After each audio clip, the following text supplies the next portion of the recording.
କରିବା ପ୍ରତ୍ୟେକ ଚକ୍ଷୁ ବନ୍ଦ କରନ୍ତୁ ପ୍ରଭୁଙ୍କର ସ୍ତବଗାନ କରିବା ପ୍ରଭୁଙ୍କର ସ୍ତୁତିବାଦ କରିବା ପ୍ରଭୁଙ୍କର ମହିମା କରିବା ପ୍ରଭୁଙ୍କର ଉପସ୍ଥିତି ଏ ସ୍ଥାନ ମଧ୍ୟରେ ଅଛି ପ୍ରଭୁଙ୍କର ଉପସ୍ଥିତି ଏ ସ୍ଥାନ ମଧ୍ୟରେ ଗମନାଗମନ କରୁଛି ପ୍ରଭୁ ଆଜ୍ଞାମାନଙ୍କର ଜୀବନକୁ ପ୍ରଭୁ ବଦଳେଇ ଦେବେ ପ୍ରଭୁ ଆଜ୍ଞାମାନଙ୍କର ଶୋଭାଯାତ୍ରାକୁ ପ୍ରଭୁ ବଦଳେଇ ଦେବେ ପ୍ରଭୁ ଆଜ୍ଞାମାନଙ୍କୁ ଅନୁଗ୍ରହ ପ୍ରଭୁ କରିବେ आशीर्वाद प्रभु करिवे सुधीर कटकरो प्रभु दास पास्टर बेंजामिन बेनान प्रभु आजामान को मंडली मध्यले आ प्रभु उपस्थित प्रभु करे छथि जे प्रत्येक लोक जे माने आशीर्वाद प्राप्त होई परिबा कोन से आत्मा विनष्ट बनाई कोन से आत्मा आशीर्वाद बिन होय बनाई एता प्रभु आजामान को प्रेम करी आजामान को प्रभु ए सुंदर समय सुंदर सुसन प्रभु आजामान को प्रभु देई छथि ताको सभा कार्य करबानी मते যদি আমরা এই সুযোগৰ অসদ্ব্যবহার করিবা তাহলে আমরা প্রত্যেকে ঈশ্বর রাজ্যে প্রবেশ করি পারিবা নাই বাক্যে থাউছি তাহলে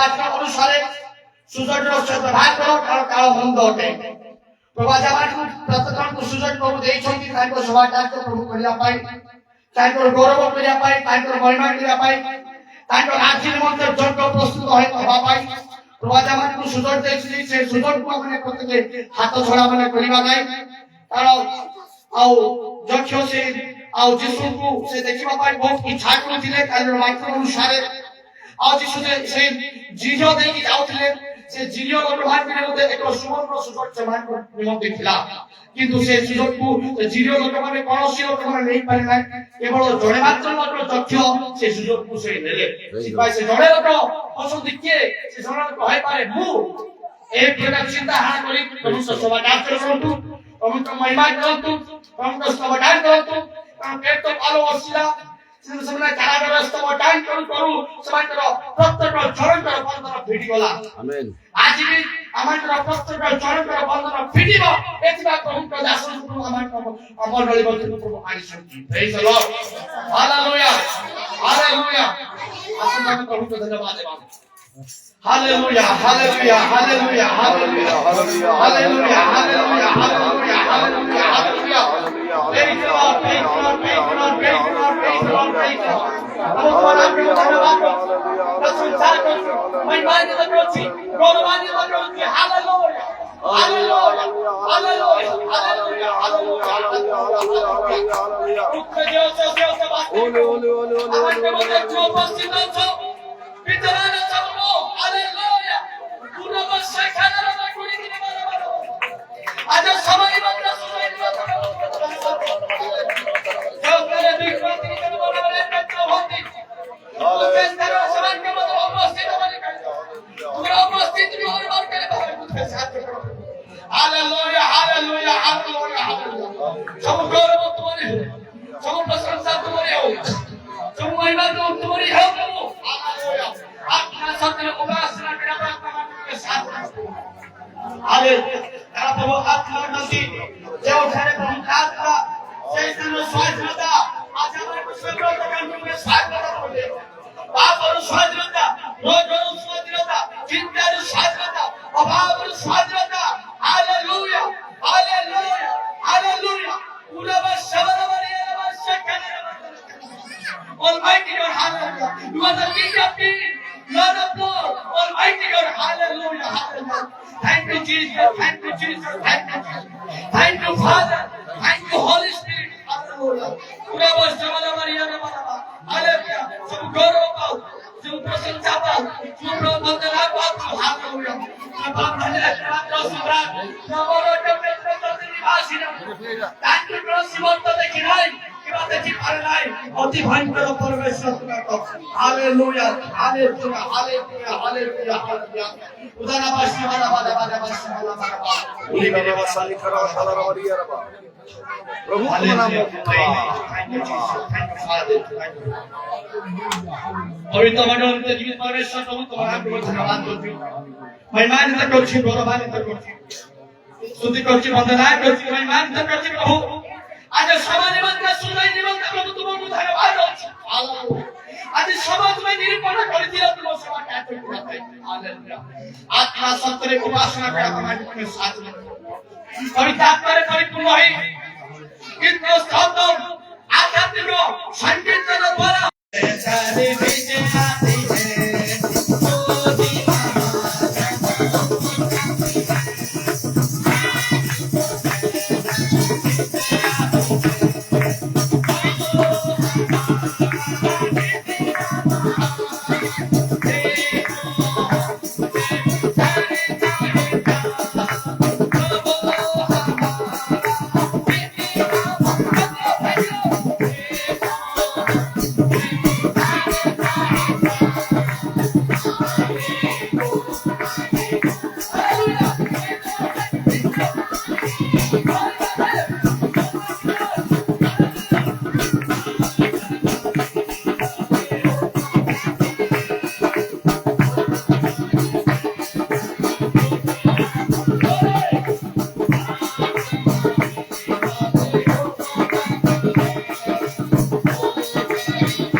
प्रत्येक हस्त ऊपर उठाନ୍ତୁ हालेलुया प्रभु जय सिंह का आत्मा प्रभु समर्पण करନ୍ତୁ hallelujah praise the Lord thank you Jesus प्रभु जो उपस्थिति और हृदय में स्थायी रहନ୍ତୁ हालेलुया समाज में प्रत्येक बंधन प्रभु को करिवे समाज में प्रत्येक भावना में स्वाधीनता प्रभु देवे हालेलुया हमारे जीवन रे एक विशेष प्रभु आशीर्वाद प्रभु करिवे हालेलुया हमारे अनुग्रह देवे ताकि आत्मा आज हमारे अंतर मध्य प्रभु देवे hallelujah praise the Lord thank you father hallelujah करते हैं तेरी हम स्तुति हृदय की गहराइयों से यस लॉर्ड करते हैं तेरी हम स्तुति हृदय की गहराइयों से यीशु कोई है हमारा प्रभु यीशु यस लॉर्ड हालेलुया प्रभु महिमा तेरी यस लॉर्ड हालेलुया महिमा तेरी महिमा तेरी हालेलुया महिमा तेरी यीशु कोई है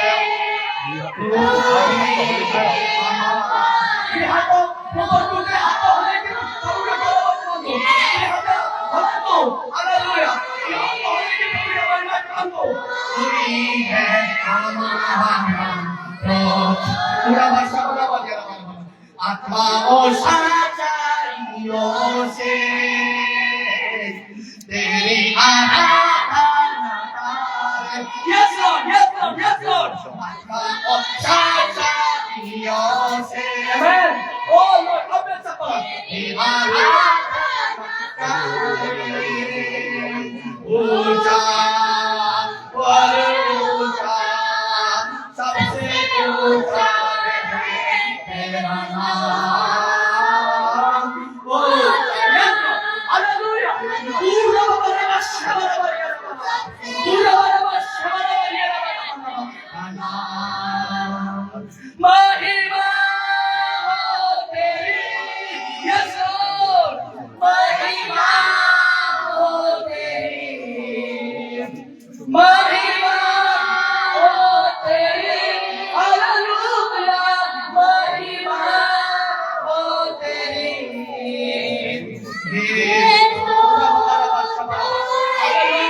Thank you, Jesus. Thank you, Father. Thank you, Holy Spirit. Hallelujah.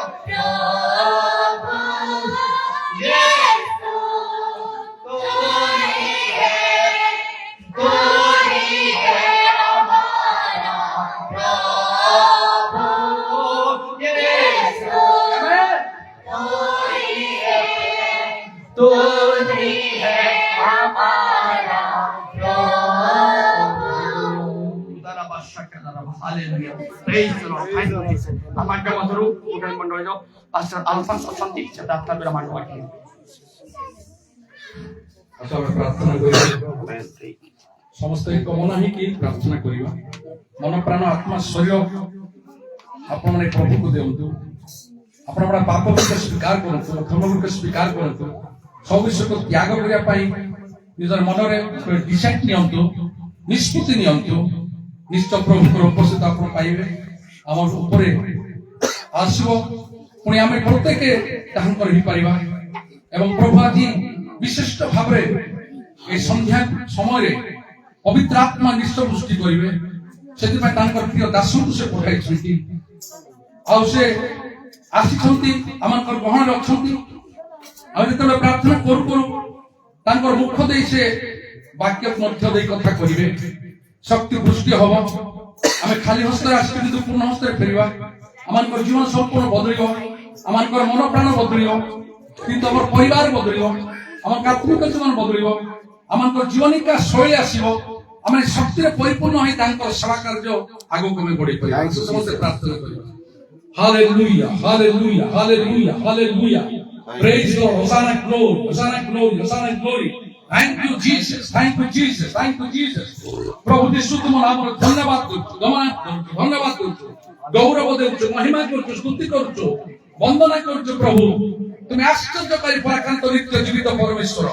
ତୁମେ ରାଜାମାନଙ୍କ ରାଜା ପ୍ରଭୁମାନଙ୍କର ପ୍ରଭୁ। ତୁମେ ମହାଭୟଙ୍କର ପରମେଶ୍ୱର, ଭୟଯୋଗ୍ୟ ଭୟ ବିଶିଷ୍ଟ ପ୍ରତାପପୂର୍ଣ୍ଣ ଈଶ୍ୱର। ଏଥିପାଇଁ ତୁମ ନାମରେ ଧନ୍ୟବାଦ ଦେଉଛୁ ପ୍ରଭୁ। ତୁମେ ଆଶ୍ଚର୍ଯ୍ୟ ଭାବରେ ତୁମ ପ୍ରିୟ ଦାସଙ୍କୁ ଆମଙ୍କର ଗହଣରେ ତୁମେ ଆଣିଅଛ, ମନାଞ୍ଚଳକୁ ତୁମେ ଆଣିଅଛ ପ୍ରଭୁ। ମନାଞ୍ଚଳର ଅଗୁଟୁଡ଼ା ମଣ୍ଡଳୀରେ ତୁମେ ତାଙ୍କୁ ଗତକାଲି ସେ ପହଞ୍ଚି ଯାଇଛନ୍ତି ପ୍ରଭୁ। ଗତକାଲି ଠାରୁ ପ୍ରଭୁ ଏଠି ସେବା କାର୍ଯ୍ୟ ଆରମ୍ଭ ହୋଇଛି। କାଲି ମଧ୍ୟ ବାକ୍ୟ ଦେଇ ତୁମେ କଥା କହିଅଛ। এই মণ্ডলীକୁ ତୁମେ ଉତ୍ସାହିତ ଦେବା ପାଇଁ, ଉଦ୍ଦୀପିତ କରିବା ପାଇଁ, ମଣ୍ଡଳୀର ଦୁର୍ବଳତାକୁ ତୁମେ ଗୁଞ୍ଚାଇବା ପାଇଁ, ତୁମେ ପ୍ରଭୁ ଉତ୍ସାହିତ କରି ତୁମର ଶକ୍ତିରେ ପରିପୂର୍ଣ୍ଣ କରିବା ପାଇଁ, ତୁମେ ନିଜ କରିବା ପାଇଁ ତୁମର ଦାସଙ୍କୁ ଆଣି କଥା କହିଛ। ଆମେ ଶୁଣିପାରିଛୁ ପ୍ରଭୁ ଯକ୍ଷଙ୍କର ବିଷୟରେ, ଆଉ ସେ ସମ୍ପୂର୍ଣ୍ଣ ପୁଙ୍ଖାନୁପୁଙ୍ଖ ଭାବରେ ଆଉ ଯାହା କହିଛନ୍ତି ପ୍ରଭୁ ଆମଙ୍କର ଜୀବନ ଦିନ ମାନଙ୍କର ଯକ୍ଷ ପରି ହେବାକୁ ହବ। ପ୍ରଭୁ ପ୍ରଭୁ ତୁମେ ଦୟା କର। ଯକ୍ଷଙ୍କର ଜୀବନରେ ପ୍ରଥମ ହେଲା ପବିତ୍ରତା ଥିଲା। ପ୍ରଭୁ ତୁମ ନାମରେ ଧନ୍ୟବାଦ। ଉରାବାଲି ଶାଖାବାଲାବାନି କାମଦାରାବା, ଉରାବାଲି ଶାଖାବାଲାବାନି କାମଦାରାବାନି କାଲାରାବା। ପବିତ୍ରତା ସୌନ୍ଦର୍ଯ୍ୟ ତୁମର ଭଜନା କରିବାକୁ ଦିଅ। ପବିତ୍ର ଦିନକୁ ଈଶ୍ୱରଙ୍କ ମୁଖ ଦର୍ଶନ କରିପାରିବ ନାହିଁ। ସୁଦର୍ଶିତ ଭାବେ ଧନ୍ୟ କାରଣ ସେ ଈଶ୍ୱରଙ୍କ ମୁଖ ଦର୍ଶନ କରିବ। ତେଣୁ ଆମକୁ ସବୁବେଳେ ପବିତ୍ରତା ଜୀବନ କାଟିବା ପାଇଁ ତୁମେ ଦୟା କର ପ୍ରଭୁ। ଆମକୁ ସୂଚି ଜୀବନ କାଟିବା ପାଇଁ ତୁମେ ସାହାଯ୍ୟ କର। এই সমস্ত বাক্যকে গালি উৎসাহিত করেছ। আজ মধ্যে মধ্যে ও প্রভু এই স্থাନରେ আসিবা ପାଇଁ তুমি সুযোগ দাও। এই সাধু বৃন্দମାନଙ୍କର ସହିତ ଗହଣରେ একত্রিত করে তোমার সেবা କରିବା ପାଇଁ তুমি ଦେଇଛ। ହାଲେଲୁୟା। পুরা শাখা বারাবানি কামদার বারাবানি। হালি প্রভু এই রাত্রে বিশেষ রাত্র হয়ে যাও প্রভু যিশু। তোমার রাষ্ট্রপতি তুমি মহৎ কার্য তুমি সাধন করো। যেমন প্রস্তুতি সেମାନଙ୍କ ଉପରେ তোমার পবিত্র আত্মা বৃষ্টি করো। সেମାନଙ୍କୁ তুমি ছুঁই দিও প্রভু। সেମାନଙ୍କୁ স্পর্শ করো। ସେମାନେ ପବିତ୍ର ଆତ୍ମାରେ ପରିପୂର୍ଣ୍ଣ ହେବେ। ସବୁ ପ୍ରକାର ଅସଦା ବିଷୟଗୁଡ଼ିକ ସଜେଇବା ପାଇଁ ତୁମେ ସାହାଯ୍ୟ କର, ଅନୁଗ୍ରହ କର। ହାଲେଲୁୟା। ପୁରାବା ଶାଖା ବାଲାବାନି କାମଦାରାବା। ଏ ସ୍ଥାନରେ ଆମେ ସୁନ୍ଦର ଏକତ୍ରିତ ହେବାର ସୁଯୋଗ ପାଇଛୁ। ପ୍ରଭୁ ତୁମେ ଦୟା କର, ଦୟା କର। ଆମେ ସମସ୍ତେ ମନ ପ୍ରାଣ ଆତ୍ମା ଶରୀର ଜୀବନ ଦେଇ ଏକତ୍ର ହୋଇଛୁ ପ୍ରଭୁ। ଆମେ ଧନ୍ୟବାଦ କରୁ ଆମେ ସମ୍ପୂର୍ଣ୍ଣ ବଦଳିଯିବୁ। ଏଥିପାଇଁ ଆମକୁ ସାହାଯ୍ୟ କର। ତୁମ ଦାସଙ୍କର ମୁଖ ଦେଇ ଆମକୁ ଆଜି କଥା କହ। যে বাক্য আমাদের প্রশ্ন রখিছ সে বাক্য শুনো শুনো আমাদের হৃদয় সম্পূর্ণ বদলিଯିବ। আমাদের মন বদলিব, আমাদের শরীর বদলিব, আমাদের জীবনিকা বিষয় বদলিব, আমার মণ্ডলী বদলিব, আমার এরিয়া বদলিব, অঞ্চল বদলিଯିବ। সম্পূর্ণ পবিত্র আত্মারে পরিপূর্ণ হই জগৎকে পার করে যাবে ব্যক্তি হওয়া পাই আমাদের সে প্রিয় আশীর্বাদ অনুগ্রহ করো। তোমার নামে ধন্যবাদ। তুমি আমাকে দেখিছ প্রভু। আমাকে দুর্বলকে সবল করিয়া পাই, আমাকে শক্তিযুক্ত করিয়া পাই তোমার দাস আনিল। যদি দিন পর্যন্ত সে রহিবে তার স্বাস্থ্য তুমি ঠিক রখ। তাকে তুমি তাঙ্কর মুখରୁ তুমি কথা କୁହ। ପ୍ରତିଦିନ ନୂଆ ନୂଆ ବାକ୍ୟ, ନୂଆ ନୂଆ ବାକ୍ୟର ଖାଦ୍ୟ ଆମକୁ ପରିବେଷଣ କରିବା ପାଇଁ তুমি ଦୟା କର। ସେ ଫେରିଯିବା ପରେ ତାଙ୍କର ମଣ୍ଡଳୀ ବିଶ୍ୱାସୀ ଭାଇ ଭଉଣୀମାନଙ୍କୁ তুমি ବିଶେଷ ଦୟା କର। ମନାନ୍ତର ପ୍ରତ୍ୟେକ ମଣ୍ଡଳୀକୁ ସେ ଯିବ তুমি ଆଶୀର୍ବାଦ ଅନୁଗ୍ରହ ପ୍ରଦାନ କର। ଏ ମଣ୍ଡଳୀକୁ, ଏ ବିଶ୍ୱାସୀ ଭାଇ ଭଉଣୀମାନଙ୍କୁ, ଛୋଟ ବଡ଼ ପ୍ରତ୍ୟେକଙ୍କୁ, ପୁଣି ପ୍ରଚାରକଙ୍କୁ, ପାଳକଙ୍କୁ, বিশ্বাসী ভাই বোন মানকু প্রত্যেকଙ୍କୁ তুমি আশীর্বাদ অনুগ্রহ কর। প্রার্থনা বিনতি তুমি শুনিল, ধন্যবাদ দেই যিশুଙ୍କ নামରେ প্রার্থনা କରୁছি। আমেন।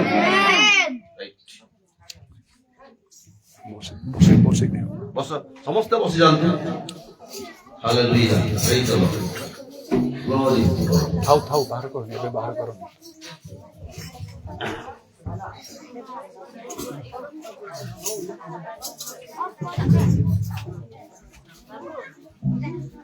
থাও বাহার করো, এবে তো এ পাখে মোহ হবো না।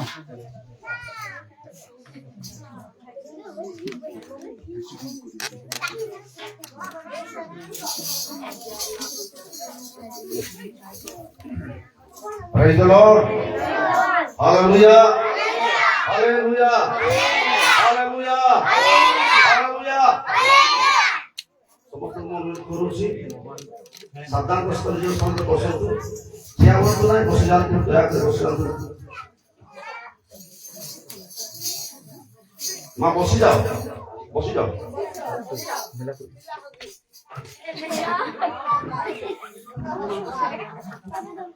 ହସନ୍ତୁ ନାହିଁ, ସାବଧାନରେ ବସନ୍ତୁ। ପଦ୍ମା ବସିଯାଅ ଟିକେ ସେପଟେ ଠିଆ ମନ ଭିଡ଼ିଓ ସୁଟିଂ ଅଛି ଠିଆ ମନ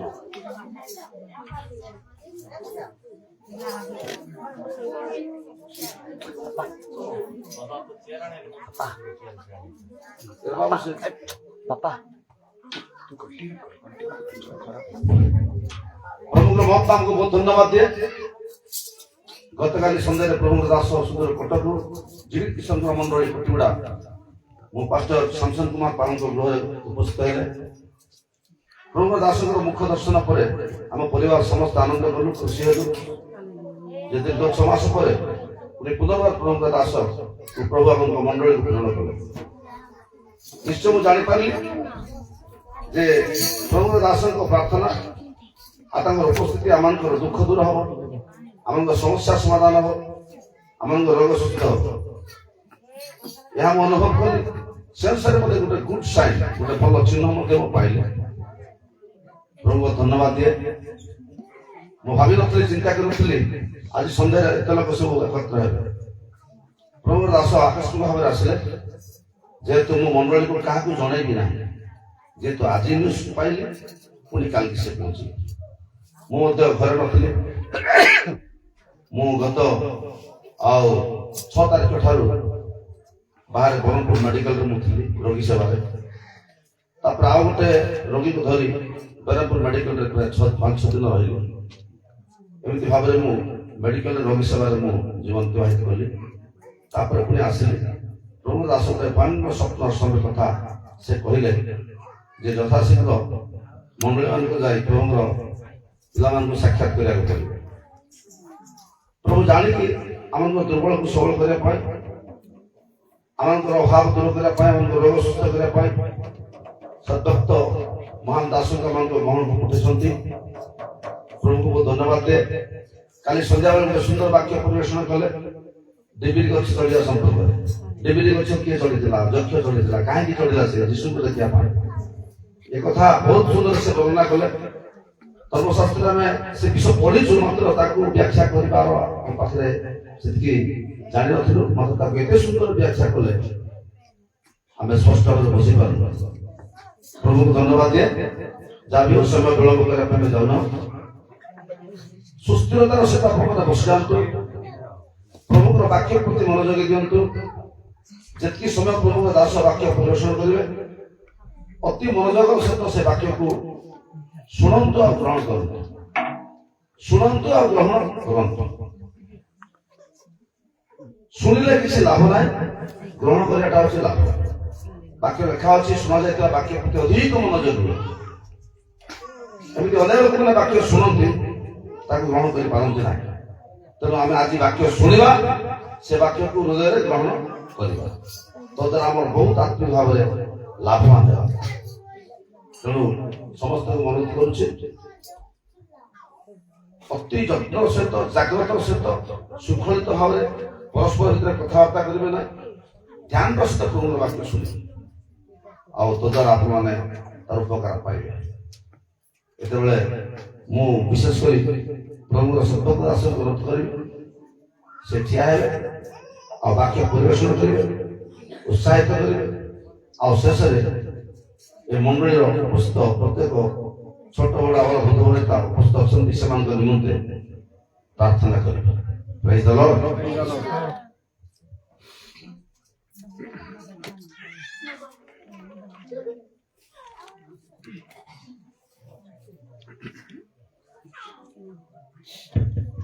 Praise the Lord.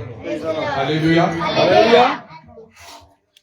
ପ୍ରଭୁଙ୍କର ଧନ୍ୟବାଦ ଦଉ ଆଜି ଆମମାନଙ୍କୁ ପ୍ରଭୁ ଏହି ସୁଯୋଗ ଦେଇଛନ୍ତି ବାଇବେଲ ଲେଖା ଅଛି ପ୍ରଭୁ ଯୀଶୁ କହିଲେ ଆକାଶ ଓ ପୃଥିବୀ ଲୋପ ପାଇବ ମାତ୍ର ମୋର ବାକ୍ୟ କଦାପି ଲୋପ ହବ ନାହିଁ ମାଥ୍ୟୁ 18:20 ପଦରେ କଣ ଲେଖା ହେଇଛି ମନେ ଥିବ କହିଛ ବାଇବେଲ ନ ଦେଖିକି କାହାର ବି ମନେ ନାହିଁ ନା କଣ ମାଥ୍ୟୁ 18:20 ପଦରେ ଯୋଉ ସ୍ଥାନରେ ମୋ ନାମରେ କରିଥାନ୍ତି ଯେଉଁ ସ୍ଥାନରେ ମୋ ନାମରେ 2 ବା 3 ଜଣ ମୋ ନାମରେ ମୁଁ ସେମାନଙ୍କ ମଧ୍ୟରୁ ଉପସ୍ଥିତ ଅଛି ଏଇ କଥା କିଏ କହିଲେ ଯୀଶୁ କହିଲେ ମାଥ୍ୟୁ 18:20 ପଦରେ ଆଉ ସେ ହେଉଛନ୍ତି ସତ୍ୟ କହିଲେ ମୁଁ ପଥ ସତ୍ୟ ଓ ଜୀବନ ମୋ ଦେଇ ନହେଲେ କେହି ପିତା ନିକଟକୁ ଯିବ ନାହିଁ ତାଙ୍କର ମିଥ୍ୟା ନାହିଁ। ତେଣୁ 2-3 ଜଣ ଯଦି ଯେକୌଣସି ସ୍ଥାନରେ ଉପସ୍ଥିତ ହେଲେ ଯୀଶୁ ସେଇ ସ୍ଥାନରେ ଅଛନ୍ତି, ଆମେ କେତେ ଲୋକ ପାଇଥିବା? ଆନୁମାନିକ 50 ଖଣ୍ଡେ ହେଇଯିବ। ତାହେଲେ 2-3 ଜଣଙ୍କ ଭିତରେ ଯଦି ଯୀଶୁ ଆସିକି ରହୁଛନ୍ତି, 50 ଜଣ ଭିତରେ କେତେ ଅଧିକ ଭାବରେ ନେବେ? ତେଣୁ ପ୍ରଭୁ ଯୀଶୁ ଆଜି ଆମମାନଙ୍କ ମଧ୍ୟରେ ଅଛନ୍ତି, ତାଠାରୁ ଅଧିକ ବଡ ବିଷୟ କିଛି ନାହିଁ। ଯଦି ପ୍ରାଇମ ମିନିଷ୍ଟର ଭାରତର ଆସିଥାନ୍ତେ କି ଚିଫ ମିନିଷ୍ଟର ଆସିଥାନ୍ତେ, ଆଉ କୌଣସି ବଡ ଲୋକ ଆସିଥାନ୍ତେ, ଗୋଟେ କଲେକ୍ଟର ଆସିଥାନ୍ତେ, ଚାରିଆଡେ ଲୋକ ସବୁ ଜମା ହେଇଥାନ୍ତେ, ସେମାନେ ପରିତ୍ରାଣ ଦେଇପାରିବେ ନାହିଁ, ସେମାନେ ରୋଗ ସୁସ୍ଥ କରିପାରିବେ ନାହିଁ। ବଡ ବଡ କଥା ବହୁତ କହିବେ। ଇଲେକ୍ସନ ସମୟରେ ଅନେକ ପ୍ରତିଶ୍ରୁତି ଦିଅନ୍ତି, ଆଉ ଏମିତି ଭାବରେ ପ୍ରତିଶ୍ରୁତି ଦିଅନ୍ତି ଯେ ତାକୁ ଗୋଟେ କଥାରେ କୁହାଯାଏ ଇଂରେଜୀରେ building castle in the air, ମାନେ ଶୂନ୍ୟରେ ଦୁର୍ଗ ତିଆରି କରିବେ। ଶୂନ୍ୟରେ କୋଉଠି ହବ? ଗୋଟେ ଦୁର୍ଗ, ଗୋଟେ କୋଠା ତିଆରି କରିବା ପାଇଁ ହେଲେ ଗୋଟେ ଟାୱାର ବନିଆ ଗଲେ ତାର ଫାଉଣ୍ଡେସନ ସବୁ ଶୂନ୍ୟରେ କେମିତି ହବ?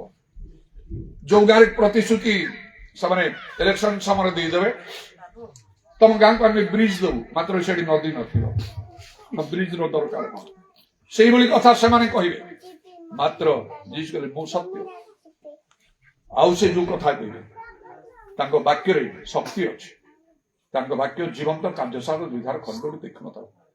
ତେଣୁ ଏପରି ଜଣେ ବ୍ୟକ୍ତି ଆମମାନଙ୍କ ମଧ୍ୟରେ ଉପସ୍ଥିତ ଅଛନ୍ତି, ସେ ହେଉଛନ୍ତି ଆମମାନଙ୍କର ସୃଷ୍ଟିକର୍ତ୍ତା, ଈଶ୍ୱରଙ୍କର ପୁତ୍ର। ଆଉ ତାଙ୍କୁ ଦେଖି ବାପ୍ତିଜକ ଯୋହନ କଣ କଲେ? ଏଇ ଦେଖ, ଆଉ ମେଷ ଶାବକ ଯେ ଜଗତର ପାପ ଭାର ବହି ନେଇ ଯାଉଛନ୍ତି, ସେ ଆଜି ଆମମାନଙ୍କ ମଧ୍ୟରେ ଉପସ୍ଥିତ ଅଛନ୍ତି। ଆଉ ଯେତେବେଳେ ପ୍ରଭୁ ଆସିବେ, ସେ ଖାଲି ବୁଲିବା ପାଇଁ ଆସିବେନି। କେତେ ଲୋକ ଅଛନ୍ତି କଣ? ସେୟା ନାହିଁ, ସେ ଯୋଉଠିକି ଯିବେ ଆଉ ସମସ୍ତଙ୍କର ମଙ୍ଗଳ ପାଇଁ ସେ ଯାଉଥିଲେ, ରୋଗ ସୁସ୍ଥ କରୁଥିଲେ, ବାକ୍ୟ ଦ୍ୱାରା କଥା ହେଇ ପରିତ୍ରାଣ ଦଉଥିଲେ। ସେଦିନ ସେ ପାପିନୀ ସ୍ତ୍ରୀ ତାଙ୍କ ପାଦ ତଳେ ବସି ସେ କାନ୍ଦିଲା, ଆଉ ଯୀଶୁ କହିଲେ ତୋର ପାପ ସବୁ କ୍ଷମା ହେଇଗଲା, ଯାଅ ପରିତ୍ରାଣ ଦେ। ଆଉ ଆଚ୍ଛା, ମୁଁ ଟିକେ ବାଇବଲ ପଢିବା ପାଇଁ ଚାହୁଁଛି। କେହି ଜଣେ ଟିକେ ଠିଆ ହେଇକି ପଢିଦିଅ ସ୍ପଷ୍ଟ ରୂପେ। ପ୍ରଥମେ ଟିକେ ବାଇବଲ ପଢିବା। କେହି ବି ଜଣେ ଯଦି ସ୍ପଷ୍ଟ ରୂପେ ପଢିବ। କାଲି କିଏ ପଢିଥିଲା? କାଲି କିଏ ପଢିଥିଲା? ନହେଲେ ହଁ, ଆଉ ଦିନ ପଢିବ କି? ଅଛି ମାଇକ୍ରୋଫୋନ ଅଛି? ଆଚ୍ଛା, ହଉ। ଯୋହନ 11 ପର୍ବ 35 ପଦରୁ 45 ପଦ ଟିକେ ପଢିଦିଅ। ଯୋହନ 11 ପର୍ବ 35 ରୁ 45। ସମସ୍ତେ ଟିକେ ପ୍ରଭୁଙ୍କର ବାକ୍ୟ ଶୁଣିବା ମନୋଯୋଗ କରି ପଢ। 35 ରୁ 45।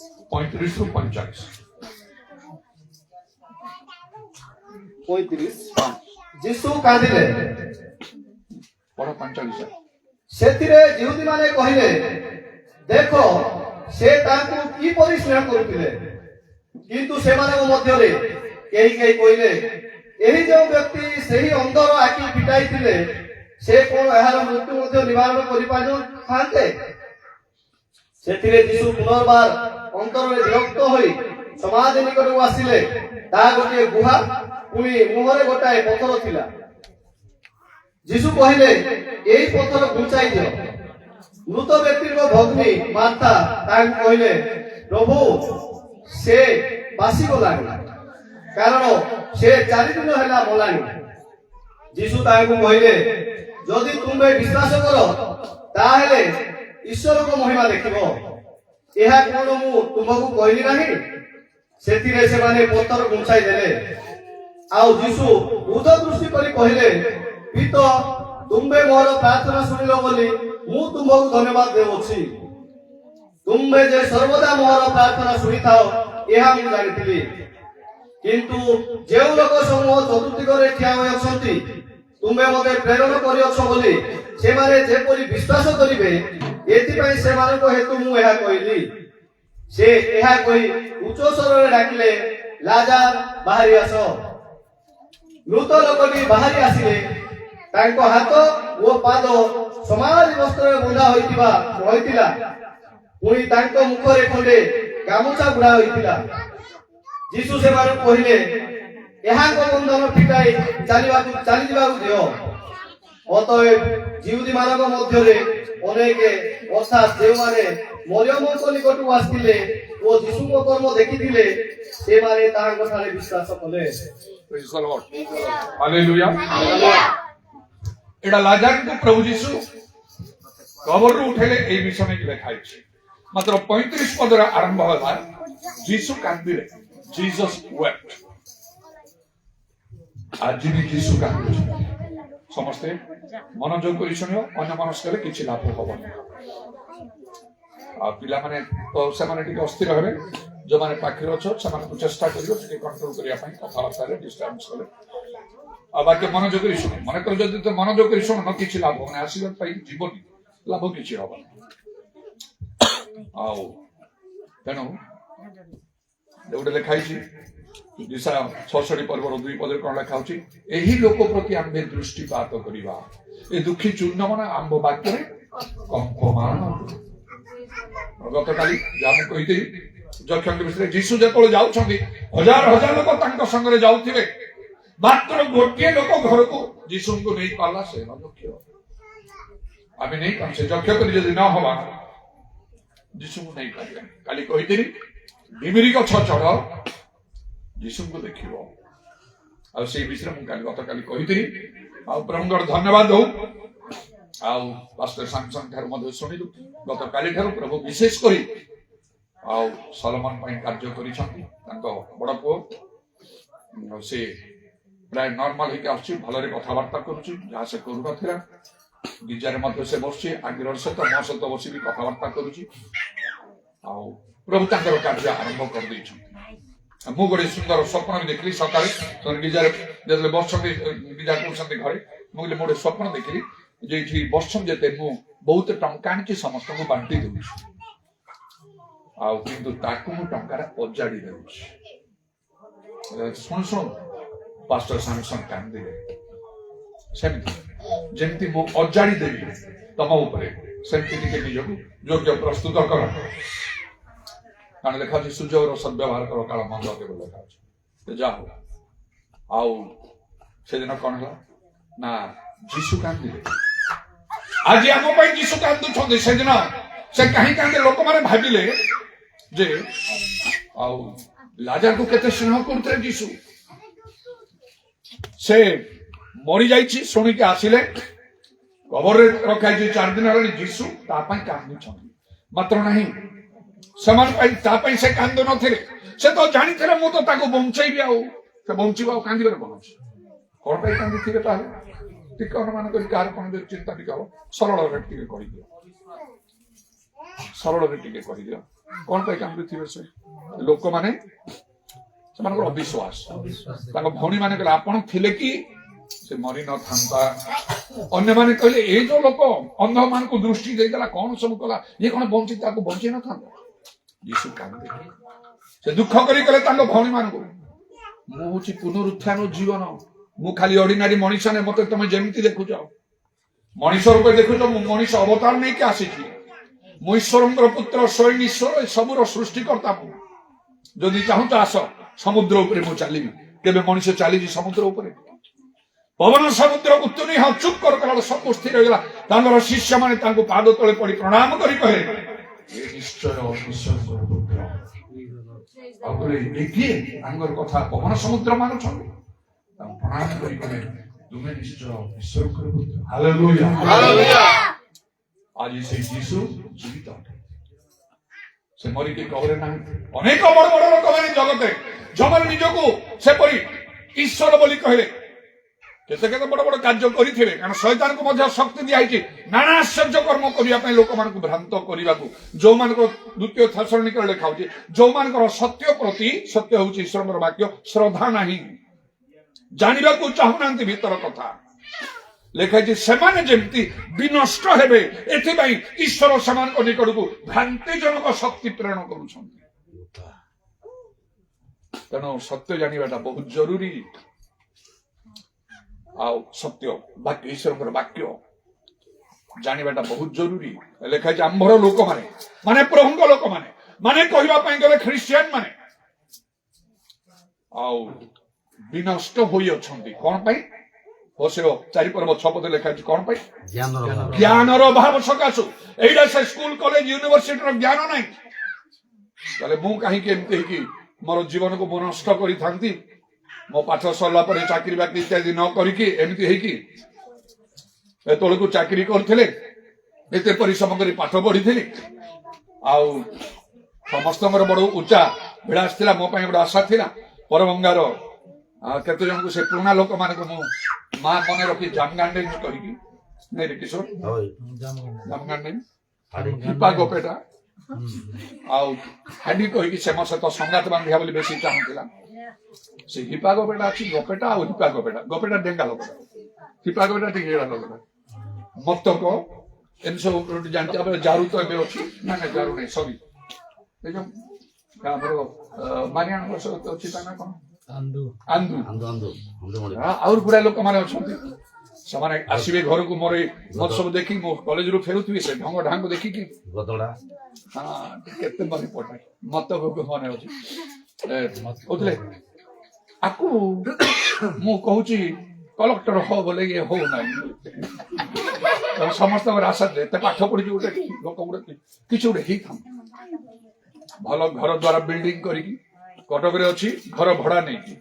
ଘର ଭଡା କାହିଁକି ହନ୍ତା, ବଡ ଚାକିରି ବହୁତ ପଇସା ହନ୍ତେ, ନିଜ ଘର ହେଇଥାନ୍ତା, ଗାଡି ଫାଡି 4 ହ୍ୱିଲର ସବୁ ମୋ ପ୍ରାଣ ଚାଲି ଯାଉଥିଲା।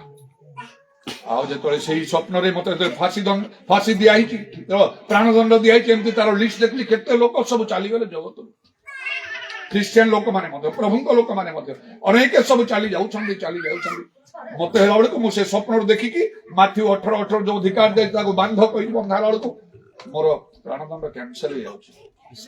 ମୁଁ ବଞ୍ଚିଥାନ୍ତି ଆଜି, ମତେ ଚାକିରି ରକ୍ଷା କରିଥାନ୍ତା, ଟଙ୍କା ରକ୍ଷା କରିଥାନ୍ତା ନାହିଁ। ମାଥ୍ୟୁ 18:18ରେ ଯୋଉ ଅଧିକାର ପ୍ରଭୁ ଦେଲେ, ପୃଥିବୀରେ ଯାହା ବନ୍ଦ କରିବ ସ୍ୱର୍ଗରେ ବନ୍ଦ ହବ, ଯାହା ମୁକ୍ତ କରିବ ସ୍ୱର୍ଗରେ ମୁକ୍ତ ହବ। ମୁଁ ଚିନ୍ତା କଲି ଆର ସିକ୍ରେଟଟା କଣ, କୋଉଠି ଅଛି, କଣ କଲେ ଏଇଟା ମତେ ମିଳିବ। ଲାଗି ପଡି ପାଇଗଲି। ମୁଁ ବଞ୍ଚିଛି ବିନା ଔଷଧରେ, ବିନା ଟ୍ରିଟମେଣ୍ଟରେ। କେତେ ମଲା ଲୋକ ବଞ୍ଚନ୍ତି, କେତେ କଣ ଆଶ୍ଚର୍ଯ୍ୟ କର୍ମାର ସାହିତ ହଉଛି। ପାଇଯାଅ ସେଇଟା ପାଇଯାଅ। ଜଗତ ବିଷୟ ପ୍ରଭୁ କହିଲେ ତାଙ୍କ ରାଜ୍ୟ ଧାର୍ମିକତା ପ୍ରଥମେ ସବୁ ତମକୁ ଦିଆ ହେଇଯିବ, ବାକ୍ୟ କେବେ ଅନ୍ୟଥା ହବ ନାହିଁ। ଆଉ ପ୍ରଭୁଙ୍କର ଧନ୍ୟବାଦ ହଉ। ଆଉ ତେଣୁ ଆଜି ଆମକୁ ଯେ ସୁଯୋଗ ପ୍ରଭୁ ଦେଇଛନ୍ତି ତାର ସଦ୍ବ୍ୟବହାର କରିବା। ପ୍ରଭୁ ଯୀଶୁ ସ୍ୱୟଂ ଆମମାନଙ୍କ ମଧ୍ୟରେ ଉପସ୍ଥିତ ଅଛନ୍ତି। ସେଦିନ ସେ କାନ୍ଦିରେ, ଯୀଶୁ କାନ୍ଦିରେ ବୋଲି ଯେ ଲେଖା ଅଛି, ଏଇଥିପାଇଁ ସେମାନଙ୍କର କାହାଠାରେ ବିଶ୍ୱାସ ନଥିଲା। ସେ ତାଙ୍କ ଭଉଣୀ ମାନଙ୍କୁ କହିଲେ, ସେ ଲାଜରଙ୍କର ଭଉଣୀ ମାନେ କଣ ସେମାନଙ୍କ ନାଁ, ମାର୍ଥା, ପ୍ରଭୁ ଆପଣ ଥିଲେ ମରି ନଥାନ୍ତା। ମୁଁ ପୁନରୁତ୍ଥାନ ଜୀବନ, ଯେ ମୋରି ବିଶ୍ୱାସ କରେ ସେ ମଲେ ବଞ୍ଚିବ, ବଞ୍ଚିଥିଲେ ମରିବ ନାହିଁ। ତୁମ ଭାଇ ବଞ୍ଚିବ ପୁନର୍ବାର। ଏଇ ଲୋକମାନେ ସବୁ ଏ ଲୋକ ଥିଲେ ତାକୁ ବଞ୍ଚେଇଥାନ୍ତା। ଦୁଃଖରେ ଭାଙ୍ଗି ପଡେ ଯୀଶୁ। ତାର ଲେଖା ହଉଛି ଗୋଟିଏ ଜାଗାରେ ବାଇବଲରେ ଗୋଟିଏ ଥର ଯୀଶୁ କାନ୍ଦିଲେ। ଆଉ କେତେ ଥର କଣ କରିଥିବେ କାନ୍ଦିଥିବେ ଜଣା ନାହିଁ, ମାତ୍ର ବାଇବଲରେ ଲେଖା ଅଛି ପ୍ରବଳ ଆର୍ତ୍ତନାଦ ଅଶ୍ରୁ ସହକାରେ ସେ ପ୍ରାର୍ଥନା କରୁଥିଲେ ଜଗତରେ ଥିଲାବେଳେ। ଏଭ୍ରି 5 ପର୍ବର 7 ଲେଖା ଅଛି। ତାମାନେ ଯୀଶୁ କାନ୍ଦୁଥିଲେ। ଦେଖ ଏଇଟା ଗୋଟେ ବହୁତ ବଡ ସିକ୍ରେଟ ରହସ୍ୟ ସଫଳତା ପାଇବା ପାଇଁ, ପ୍ରାର୍ଥନାରେ ପାର୍ଟି କରିବାକୁ, ଆଉ ଶୁଭୁଛି ଭଲ ଆଉ କାନ୍ଦିବାକୁ। ଯୋଉମାନେ ଏଇଟା ଜାଣିନାହାନ୍ତି, ପ୍ରାର୍ଥନାରେ ପାର୍ଟି କରିବାକୁ, ଉଚ୍ଚ ସ୍ୱର କରିବାକୁ ଆଉ କାନ୍ଦିବାକୁ, ସେମାନଙ୍କ ଜୀବନରେ ଆଶ୍ଚର୍ଯ୍ୟ କର୍ମର ଅଭାବ ଦେଖାଯିବ। ଯେମିତି ଜଣେ ପାଠ ପଢି ବା କମ ପାଠ ପଢିକି ବଡ ଚାକିରି ପାଇପାରିବନି, ଠିକ ସେମିତି এই ବାକ୍ୟ ଗୁଡା ଯିଏ ଅଭ୍ୟାସ ନ କରୁଛି ତାର ଆତ୍ମିକ ଜୀବନରେ ପ୍ରଭୁଙ୍କ ଠାରୁ ସେମିତି ଆଶୀର୍ବାଦ ପାଇପାରିବ। ମୁଁ ତ ବଦଳି ଯାଇଛି। ପ୍ରଥମ ଦିନ ଯୋଉଦିନ ମୋର ପରିବର୍ତ୍ତନ, ସେଇ ଦିନ ବଦଳି ଯିବାକୁ ହବ ସବୁ। ଆଉ ତାହେଲେ ଲେଖା ତୁମେ ସତ୍ୟ ଜ୍ଞାତ ହବ, ସେଇ ସତ୍ୟ ତୁମକୁ ମୁକ୍ତ କରିବା, ଆମର ବନ୍ଧନ କେବେ ରହିବ ନାହିଁ। ଯାହା ହଉ ପ୍ରଭୁଙ୍କୁ ଧନ୍ୟବାଦ କରୁଛି। ତେଣୁ ଯୀଶୁ କାନ୍ଦିଲେ ସେମାନଙ୍କର ଅବିଶ୍ୱାସ ଦେଖି, ଆଜି ଯୀଶୁ କାନ୍ଦୁଛନ୍ତି ଆମମାନଙ୍କୁ ଦେଖିକି। କାହିଁକି? ଆମ ଠାରେ ବିଶ୍ୱାସ ନାହିଁ। ନିଜ ପ୍ରାର୍ଥନା କରୁଛୁ, ସବୁ କରି ଚାଲୁଛୁ, ଆମ ଠାରେ ବିଶ୍ୱାସ ନାହିଁ। ତାଙ୍କର ନିଜର ଶିଷ୍ୟ ମାନଙ୍କ ସହିତ ସମୁଦ୍ରରେ ଯାଉଥିଲେ, ଶୋଇଲେ ବା ଟିକେ ଶୋଇବାର ସେମିତି ଗୋଟିଏ ଅପ୍ରକାର ଭାବ ଯୀଶୁ ଦେଖିଲେ। ସମୁଦ୍ରରେ ପ୍ରବଳ ଢେଉ ଉଠିବ, ଦେଖିବା ଏମାନେ କଣ କରିବେ। ସେମାନେ କହିଲେ ପ୍ରଭୁ ଆମେ ମଲୁ, ତମେ କଣ ତମର ଚିନ୍ତା ନାହିଁ। ଉଠି ଧମକ ଦେଲେ, ଦୁନିଆ ଚୁପର ସବୁ ସୁସ୍ଥିର। ତାପରେ ତାଙ୍କର ନିଜର ଶିଷ୍ୟ ମାନଙ୍କୁ, କୋଉମାନଙ୍କୁ ପିତର, ଜାକୁବ, ଯୋହନ, ମାଥ୍ୟୁ, ଆନ୍ଦ୍ରିୟ, ଥୋମା, ବର୍ଥଲୋମୀ, ଇସ୍କରିଓତ ସବୁ ଯୋଉ 12 ଜଣ ସବୁ ଥିଲେ ସେମାନଙ୍କୁ କହିଲେ ତୁମମାନଙ୍କର ବିଶ୍ୱାସ କାହିଁ? ତାମାନେ ତାଙ୍କର ବିଶ୍ୱାସ ନଥିଲା ଯୀଶୁଙ୍କର ଶିଷ୍ୟ। ପିତର କହିଲେ ଯେତେବେଳେ ଯୀଶୁ ଚାଲିକି ଆସୁଛନ୍ତି ସମୁଦ୍ର ପରେ ସେ କହିଲେ ପ୍ରଭୁ ମତେ କୁହନ୍ତୁ ମୁଁ ଚାଲି ଆସ ଚାଲ। ଢେଉ ଦେଖିଲେ ମାତ୍ର ବୁଡିଗଲେ। ବୁଡିବାକୁ ଲାଗିଲେ କହିଲେ ପ୍ରଭୁ ରକ୍ଷାନ୍ତୁ। ପ୍ରଭୁ ଉଠେଇଲେ ଆଉ ତା କହିଲେ ହେ ଅଳ୍ପ ବିଶ୍ୱାସୀ କାହିଁକି ସନ୍ଦେହ କଲ? ଆଜି ସେ ସନ୍ଦେହ ଆମମାନଙ୍କର ବିଶ୍ୱାସକୁ ନଷ୍ଟ କରିଦଉଛି। ଜଗତର ପରିସ୍ଥିତିକୁ ଦେଖିଲେ ଆମର ବିଶ୍ୱାସ ନଷ୍ଟ ହଉଛି। ତେଣୁ ମୁଁ କହିଲି ବିଶ୍ୱାସ ନାହିଁ। ଲୁକ 18 ପର୍ବର 8 ପଦରେ ଯୀଶୁ କଣ କହିଲେ? ମନୁଷ୍ୟ ପୁତ୍ର ଯେତେବେଳେ ଆସିବେ ସେ କଣ ପୃଥିବୀରେ ବିଶ୍ୱାସ ଦେଖିବେ? ଯୀଶୁଙ୍କର ଆସିବା ସମୟ ତିମୋଥୀ ପୁସ୍ତକରେ ମଧ୍ୟ ଲେଖା ହେଇଛି। ପ୍ରଥମ ତିମୋଥୀ 4 ପର୍ବର 1 ପଦରେ ଦେଖିବ ସେଠି ଆଉ କଣ ଟିକେ ଚେକ୍ କରିଦବ। ପ୍ରଥମ ତିମୋଥୀ 4:1 ନା ଦ୍ୱିତୀୟ ତିମୋଥୀରେ ଲାଗୁଛି ପ୍ରଥମ ତିମୋଥୀ 4 ପର୍ବର 1 ପଦ ଟିକେ ଯଦି କେହି ପାଇଛ ଟିକେ ପଢିଦିଅ ତତ୍କ୍ଷଣ। ଆତ୍ମା ସ୍ପଷ୍ଟ ରୂପେ କହୁଅଛନ୍ତି ଉତ୍ତର କାଳରେ କେହି କେହି ଭ୍ରଷ୍ଟ ବିବେକ ମିଥ୍ୟାବାଦୀ ଲୋକମାନଙ୍କୁ ମାଇକ୍ରୋଫୋନରେ ତାଙ୍କ ପାଖରେ ଅଛି। ହଁ ପଢୁଛି। ଆତ୍ମା ସ୍ପଷ୍ଟ ରୂପେ କହୁଅଛନ୍ତି ଉତ୍ତର କାଳରେ କେହି କେହି ଭ୍ରଷ୍ଟ ବିବେକ ମିଥ୍ୟାବାଦୀ ଲୋକମାନଙ୍କ କପଟ ଗୁଣରେ ଭ୍ରାନ୍ତିଜନକ ଆତ୍ମାମାନଙ୍କ ପ୍ରତି ଓ ଭୂତମାନଙ୍କ ଶିକ୍ଷା ପ୍ରତି ମନୋଯୋଗ କରି ବିଶ୍ୱାସ ପରିତ୍ୟାଗ କରିବେ। କେହି କେହି ବିଶ୍ୱାସ ପରିତ୍ୟାଗ କରିବେ। ଉତ୍ତର କାଳରେ ବା ଶେଷ ସମୟରେ ଲୋକମାନେ ବିଶ୍ୱାସ ହରେଇ ଦେବେ। ଆଉ ଏ ବିଶ୍ୱାସ ଯଦି ଚାଲିଗଲା ଆମ ପାଇଁ କିଛି କାର୍ଯ୍ୟ ପ୍ରଭୁ କରିପାରିବେ ନାହିଁ। ଯିଶାୟା 7 ପର୍ବର 9 ପଦରେ ଲେଖାଉଛି କଣ ଲେଖାଉଛି? ଲେଖାଉଛି ଶେଷରେ ତାର ଶେଷ ପର୍ବ 7 ପର୍ବର 9 ପଦର ଶେଷରେ ଲେଖାଉଛି ଯଦି ତୁମେ ବିଶ୍ୱାସ ନ କରିବ ତେବେ ସ୍ଥିରୀକୃତ ହେବ ନାହିଁ ଏହା ନିଶ୍ଚୟ।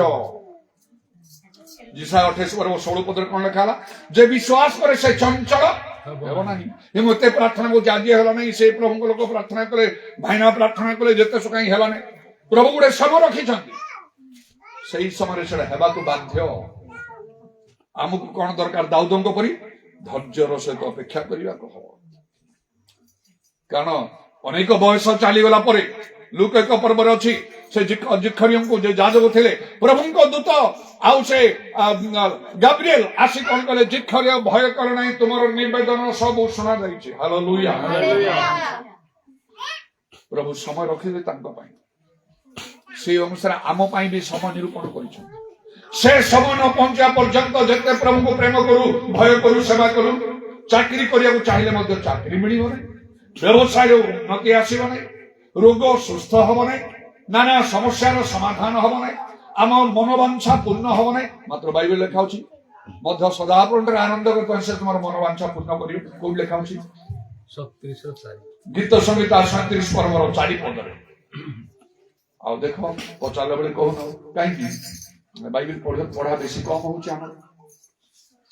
ଗୀତ ସଂହିତା ପର୍ବରେ କଣ ଲେଖା ଅଛି? ଯେ ଦିନ ରାତି ବାଇବେଲ ପଢିବ ସେ ଯାହା କଲେ ତାହା ସଫଳ। ହାଲେଲୁୟା। ବାଇବେଲ ଷ୍ଟଡିଟା ଦରକାର ନା। ପଚାରିଲେ ଏଇଟା ଗୋଟେ ମେନ୍ କଥା କହି ନପାର ତା ମାନେ ବାଇବେଲ ପଢା ବେଶୀ ହଉନାହିଁ। ସେଟା ପଢିବାକୁ ତେଣୁ ତ ଦୁର୍ବଳତା ଆମ ଠାରେ ଅଛି ନା। ଖାଲି ଯାହା ପ୍ରାର୍ଥନା କଲେ କଣ ହବ? ପ୍ରାକ୍ଟିକାଲ ବିଷୟ ଦରକାର। ଜୀବନରେ ଯାହା ପରିବର୍ତ୍ତନ ସେଟା କରିବାକୁ ଅଛି। ଯାହା ହଉ ଆଉ ତେଣୁ ଆଜି ଯୀଶୁ ଆମ ପାଇଁ କାନ୍ଦୁଛନ୍ତି କାହିଁକି? ଆମ ଠାରେ ବିଶ୍ୱାସ ନାହିଁ। ତଥାପି ଯୀଶୁ ଗଲେ ଆଉ ଲାଜାରକୁ ବାହାରି ଆସ କଲା ବେଳକୁ ଲାଜାର ବାହାରି ଆସିଲା। ଏଇପରି ଗୋଟେ ପରିସ୍ଥିତିରେ ଆଜି ଆମେ ହୁଏତ ଅଛୁ। ଆମର ପରିବାର ଅଛି। ଆମ ପରିବାରରେ କଣ ଘଟିଛି? ଲାଜାର ମରିଛି ଆଉ କବରରେ ଅଛି। ସେଇଟା ଆମର ରୋଗ ହେଇଥିବ ଯୋଉଟା ସୁସ୍ଥ ହଉନି। ଡକ୍ଟର କହିଦେଇଥିବ ନାଇଁ ତମେ ଭଲ ହେଇପାରିବ। এই অনেক চেষ্টা কলে কাহাকে চাকরি মিলুনথিব সে ইনকাম করি পারুনাହିଁ। ইচ্ছা কলে গোটে ঘর ভাল বনাই পারুনাହିଁ। এই প্রকার দুঃখরে চিন্তারে সমস্যার অভাবে আমি পড়িকি কবরে অছু মরিকি আমি ভাবছু মরিগলা তো গলা তেণুকরি মো পাই কিছু নাই এ পিলা পাই কিছু নাই এ লোক পাই কিছু নাই আমার সবু তুটি যাইছি বলি যিশু আসুଛନ୍ତି ସେ କବରରୁ ଡାକିବା ପାଇଁ। ଲାଜାର ବାହାରି ଆସ। କୋଉ ଦିନ ପ୍ରଭୁ ଡାକି କହିବେ ଆଉ କଣ ପାଷ୍ଟର ଆଲଫନ୍ସ ବାହାରି ଆସ, ପାଷ୍ଟର ସାମସଙ୍ଗ ବାହାରି ଆସ। କିଏ ବା କହିବେ ଜସନ ପ୍ରଚାରକ ବାହାରି ଆସ। ସେ କବର ମୃତ ଲୋକ ବାହାରିକି ଆସିଲା। ଦିବାକର ବାହାରିକି ଆସ। जन जन कर ना धरिकी प्रभु हुए आम को डाकिया चाहिए गोटे दिन दिलीप बाहरी के आस सलोमन बाहरी आस कहला बेले आम बाहरी पड़ा जीवन पुनर्बार आसीज आम ठारे जीशु जो शुणिले लाजर मरी जाइए से आउ टे विलंब कले ईश्वर महिमा जेपरी प्रकाश कर कारण से जहाँ कहे ता तो घटी ना आम तेणु जदि आम किसी हो पारुना भावुचु आम विलंब हो भावुचु प्रभु तांकर महिमा प्रकाश करने ही ताहा करुछंती कारण तांको भौणी मान करे विश्वास करे मु कहि ईश्वरंकर महिमा देखियो हालेलुया अच्छा एबे मु कहै पड़ी चाहूची जीसु कांदे आज आम पई कांदु छंती मात्र आमे कांदिबा दरकार आज आमको कांदिबा को जो माने कांदंती जीसु प्रार्थना रे मध्ये कांदुथिले बहुत लेखा से भग्नांत कण मान निकटवर्ती अटंती झुन्न मना मान को त्राण करती गीत संगीता 34 पर्वर 18 पदर लेखा अच्छे मुझे थर प्रभु निकट में बहुत कांदी आउ बड़ आश्चर्यजनक कार्य कर गोटे बुढ़ी थिला बेले मो भौणी शांति तार प्राण चली जाऊँ मुझे स्वप्न देखी से मरीगला आउ प्रभु जीशु आम सांत्वना दौरान आम कवर करने को नौचु परदिन सेमती से एकदम सांघातिक होगा शेष है मो पुओ बहुत छोट थे समस्त कांदी उठिले जो से पिला आलिंगन कला आ तार शेष निश्वास त्याग करुच्ची प्रार्थना कर मो मन को गोटे जुटिला कांदी प्रार्थना कर समस्ते मु पार्टी कली कांद ना कांदी कौन हम सब कांदी से मर कबर दिया भी कांदिया किसी दिन चुपचाप रही कांदी प्रार्थना कर समस्ते कह कौन कले न कले मु धरली गोटे हाथ में ता प्राण छाड़ुची शेष मुहूर्त बहुत पार्टी करी कांदी प्रार्थना कली एवरी 5 पर्वर 7 पद अनुसार जीशु जमती करते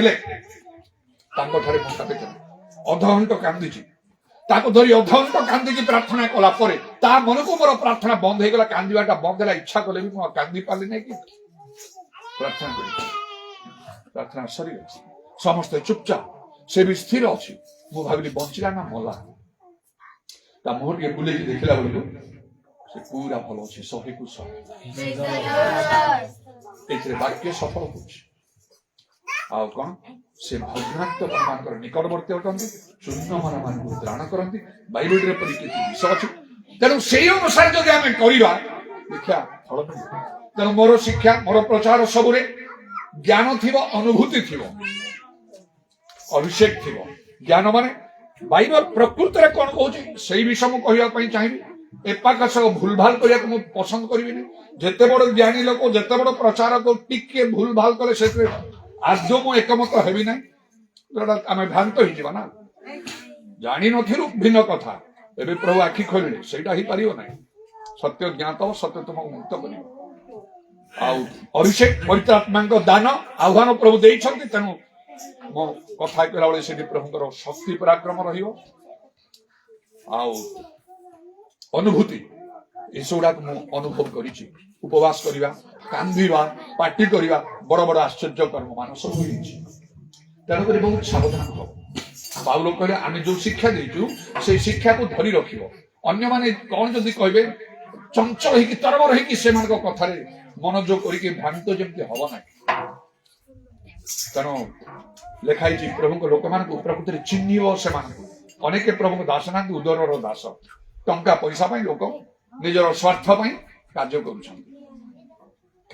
सब ना बहुत से विषय सतर्क प्रभु लोक मान आसिले चिन्ह से प्रकृति प्रभु लोक किए जीवन को देखी जान थे से शिक्षा प्रचार कले जापर प्रभु लोक हेले पवित्र आत्मा शक्ति नहीं कि कार्य कर चेहरा देखिले तार वेशभूषा देखे जापर ये प्रभु लोक ठीक विषय सत्य वाक्य कहते पवित्र आत्मा पूर्ण होती पवित्र आत्मा शक्ति को से प्रकाश करते पाउल कहला परी मोर शिक्षा प्रचार ज्ञान मन वाक्य आत्मा शक्तिर प्रमाणदायक पितर कथा कहू लोक पवित्र आत्मा पूर्ण हेले पाउल हस्तार्पण कले पवित्र आत्मा पूर्ण हेले ए कार्य से निहाती करुथिबे प्रभु लोक माने समानकर शिक्षा रे समानकर प्रचार रे समानकर लीडिंग रे बा हस्तार्पण रे पवित्र आत्मा रे लोक निहाती पूर्ण होबा को पड़ियो परभाषा कहबा को हबो भाववाणी कहबा को बाइबल रे सब विषय अछि ए प्रकृति प्रभु लोक केबे छाड़ियोनी तांको से माने पदे कथा करे आंबे आपण दासर वाक्य दृढ़ करू से अनुसार प्रभु कार्य करि जिवे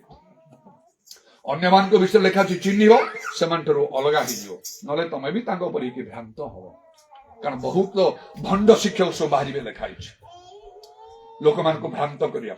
ଯାହା ହଉ, ତେଣୁ କାନ୍ଦିବାଟା ଦରକାର।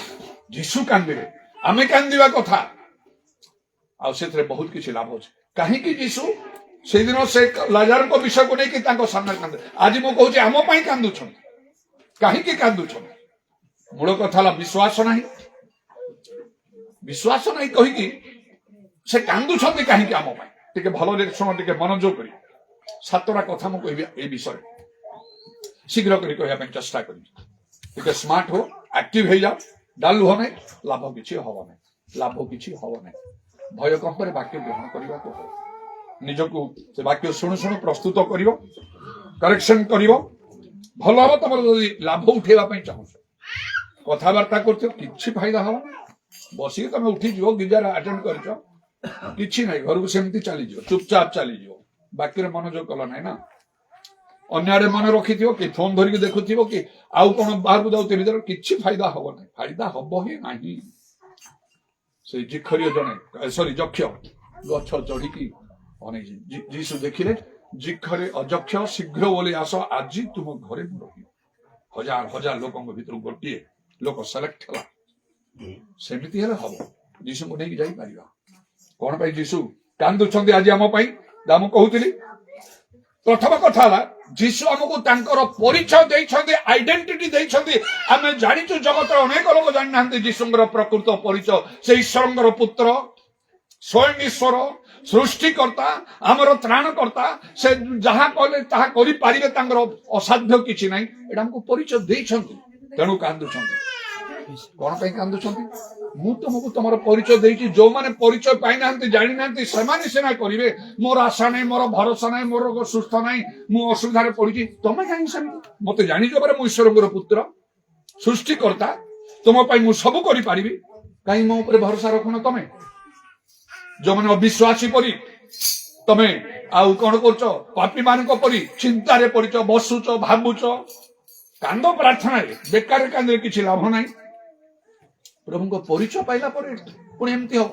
ତେଣୁ ଯୀଶୁ କାନ୍ଦୁଛନ୍ତି। ଆମେ ଯୀଶୁଙ୍କୁ ଜାଣିଛୁ, ଆମେ ନିରାଶ ହେଇପାରିବାନି, ହତାଶ ହେଇପାରିବାନି। ପ୍ରଭୁ ଖୁସି ହେବେନି। ବାଇବଲ ଲେଖାଉଛି, ତୁମେ ଭୟ କର ନାହିଁ, ତୁମେ ହତାଶ ହୋ ନାହିଁ, ତୁମେ ନିରାଶ ହୋନି, କାରଣ ଆମେ ତୁମର ସଙ୍ଗରେ ଅଛୁ। ଆମେ ତୁମର ପରମେଶ୍ୱର, ଆମେ ତୁମକୁ ସାହାଯ୍ୟ କରିବା, ଆମେ ତୁମକୁ ସବଳ କରିବା, ଆମେ ଆମର ଧର୍ମ ସ୍ୱରୂପ ଦକ୍ଷିଣ ହସ୍ତରେ ତୁମକୁ ଧରି ରଖିବା। କୋଉଠି ଲେଖା ହେଇଛି? ଜିସାୟା 41 ପର୍ବର 10 ପଦରେ। ପ୍ରେଜ୍ ଦ ଲର୍ଡ। ଡାହାଣ ହାତ ଉଠେଇକି ହାଲେଲୁୟା, ହାଲେଲୁୟା। ସାବୁର ଲାମାରିଆ,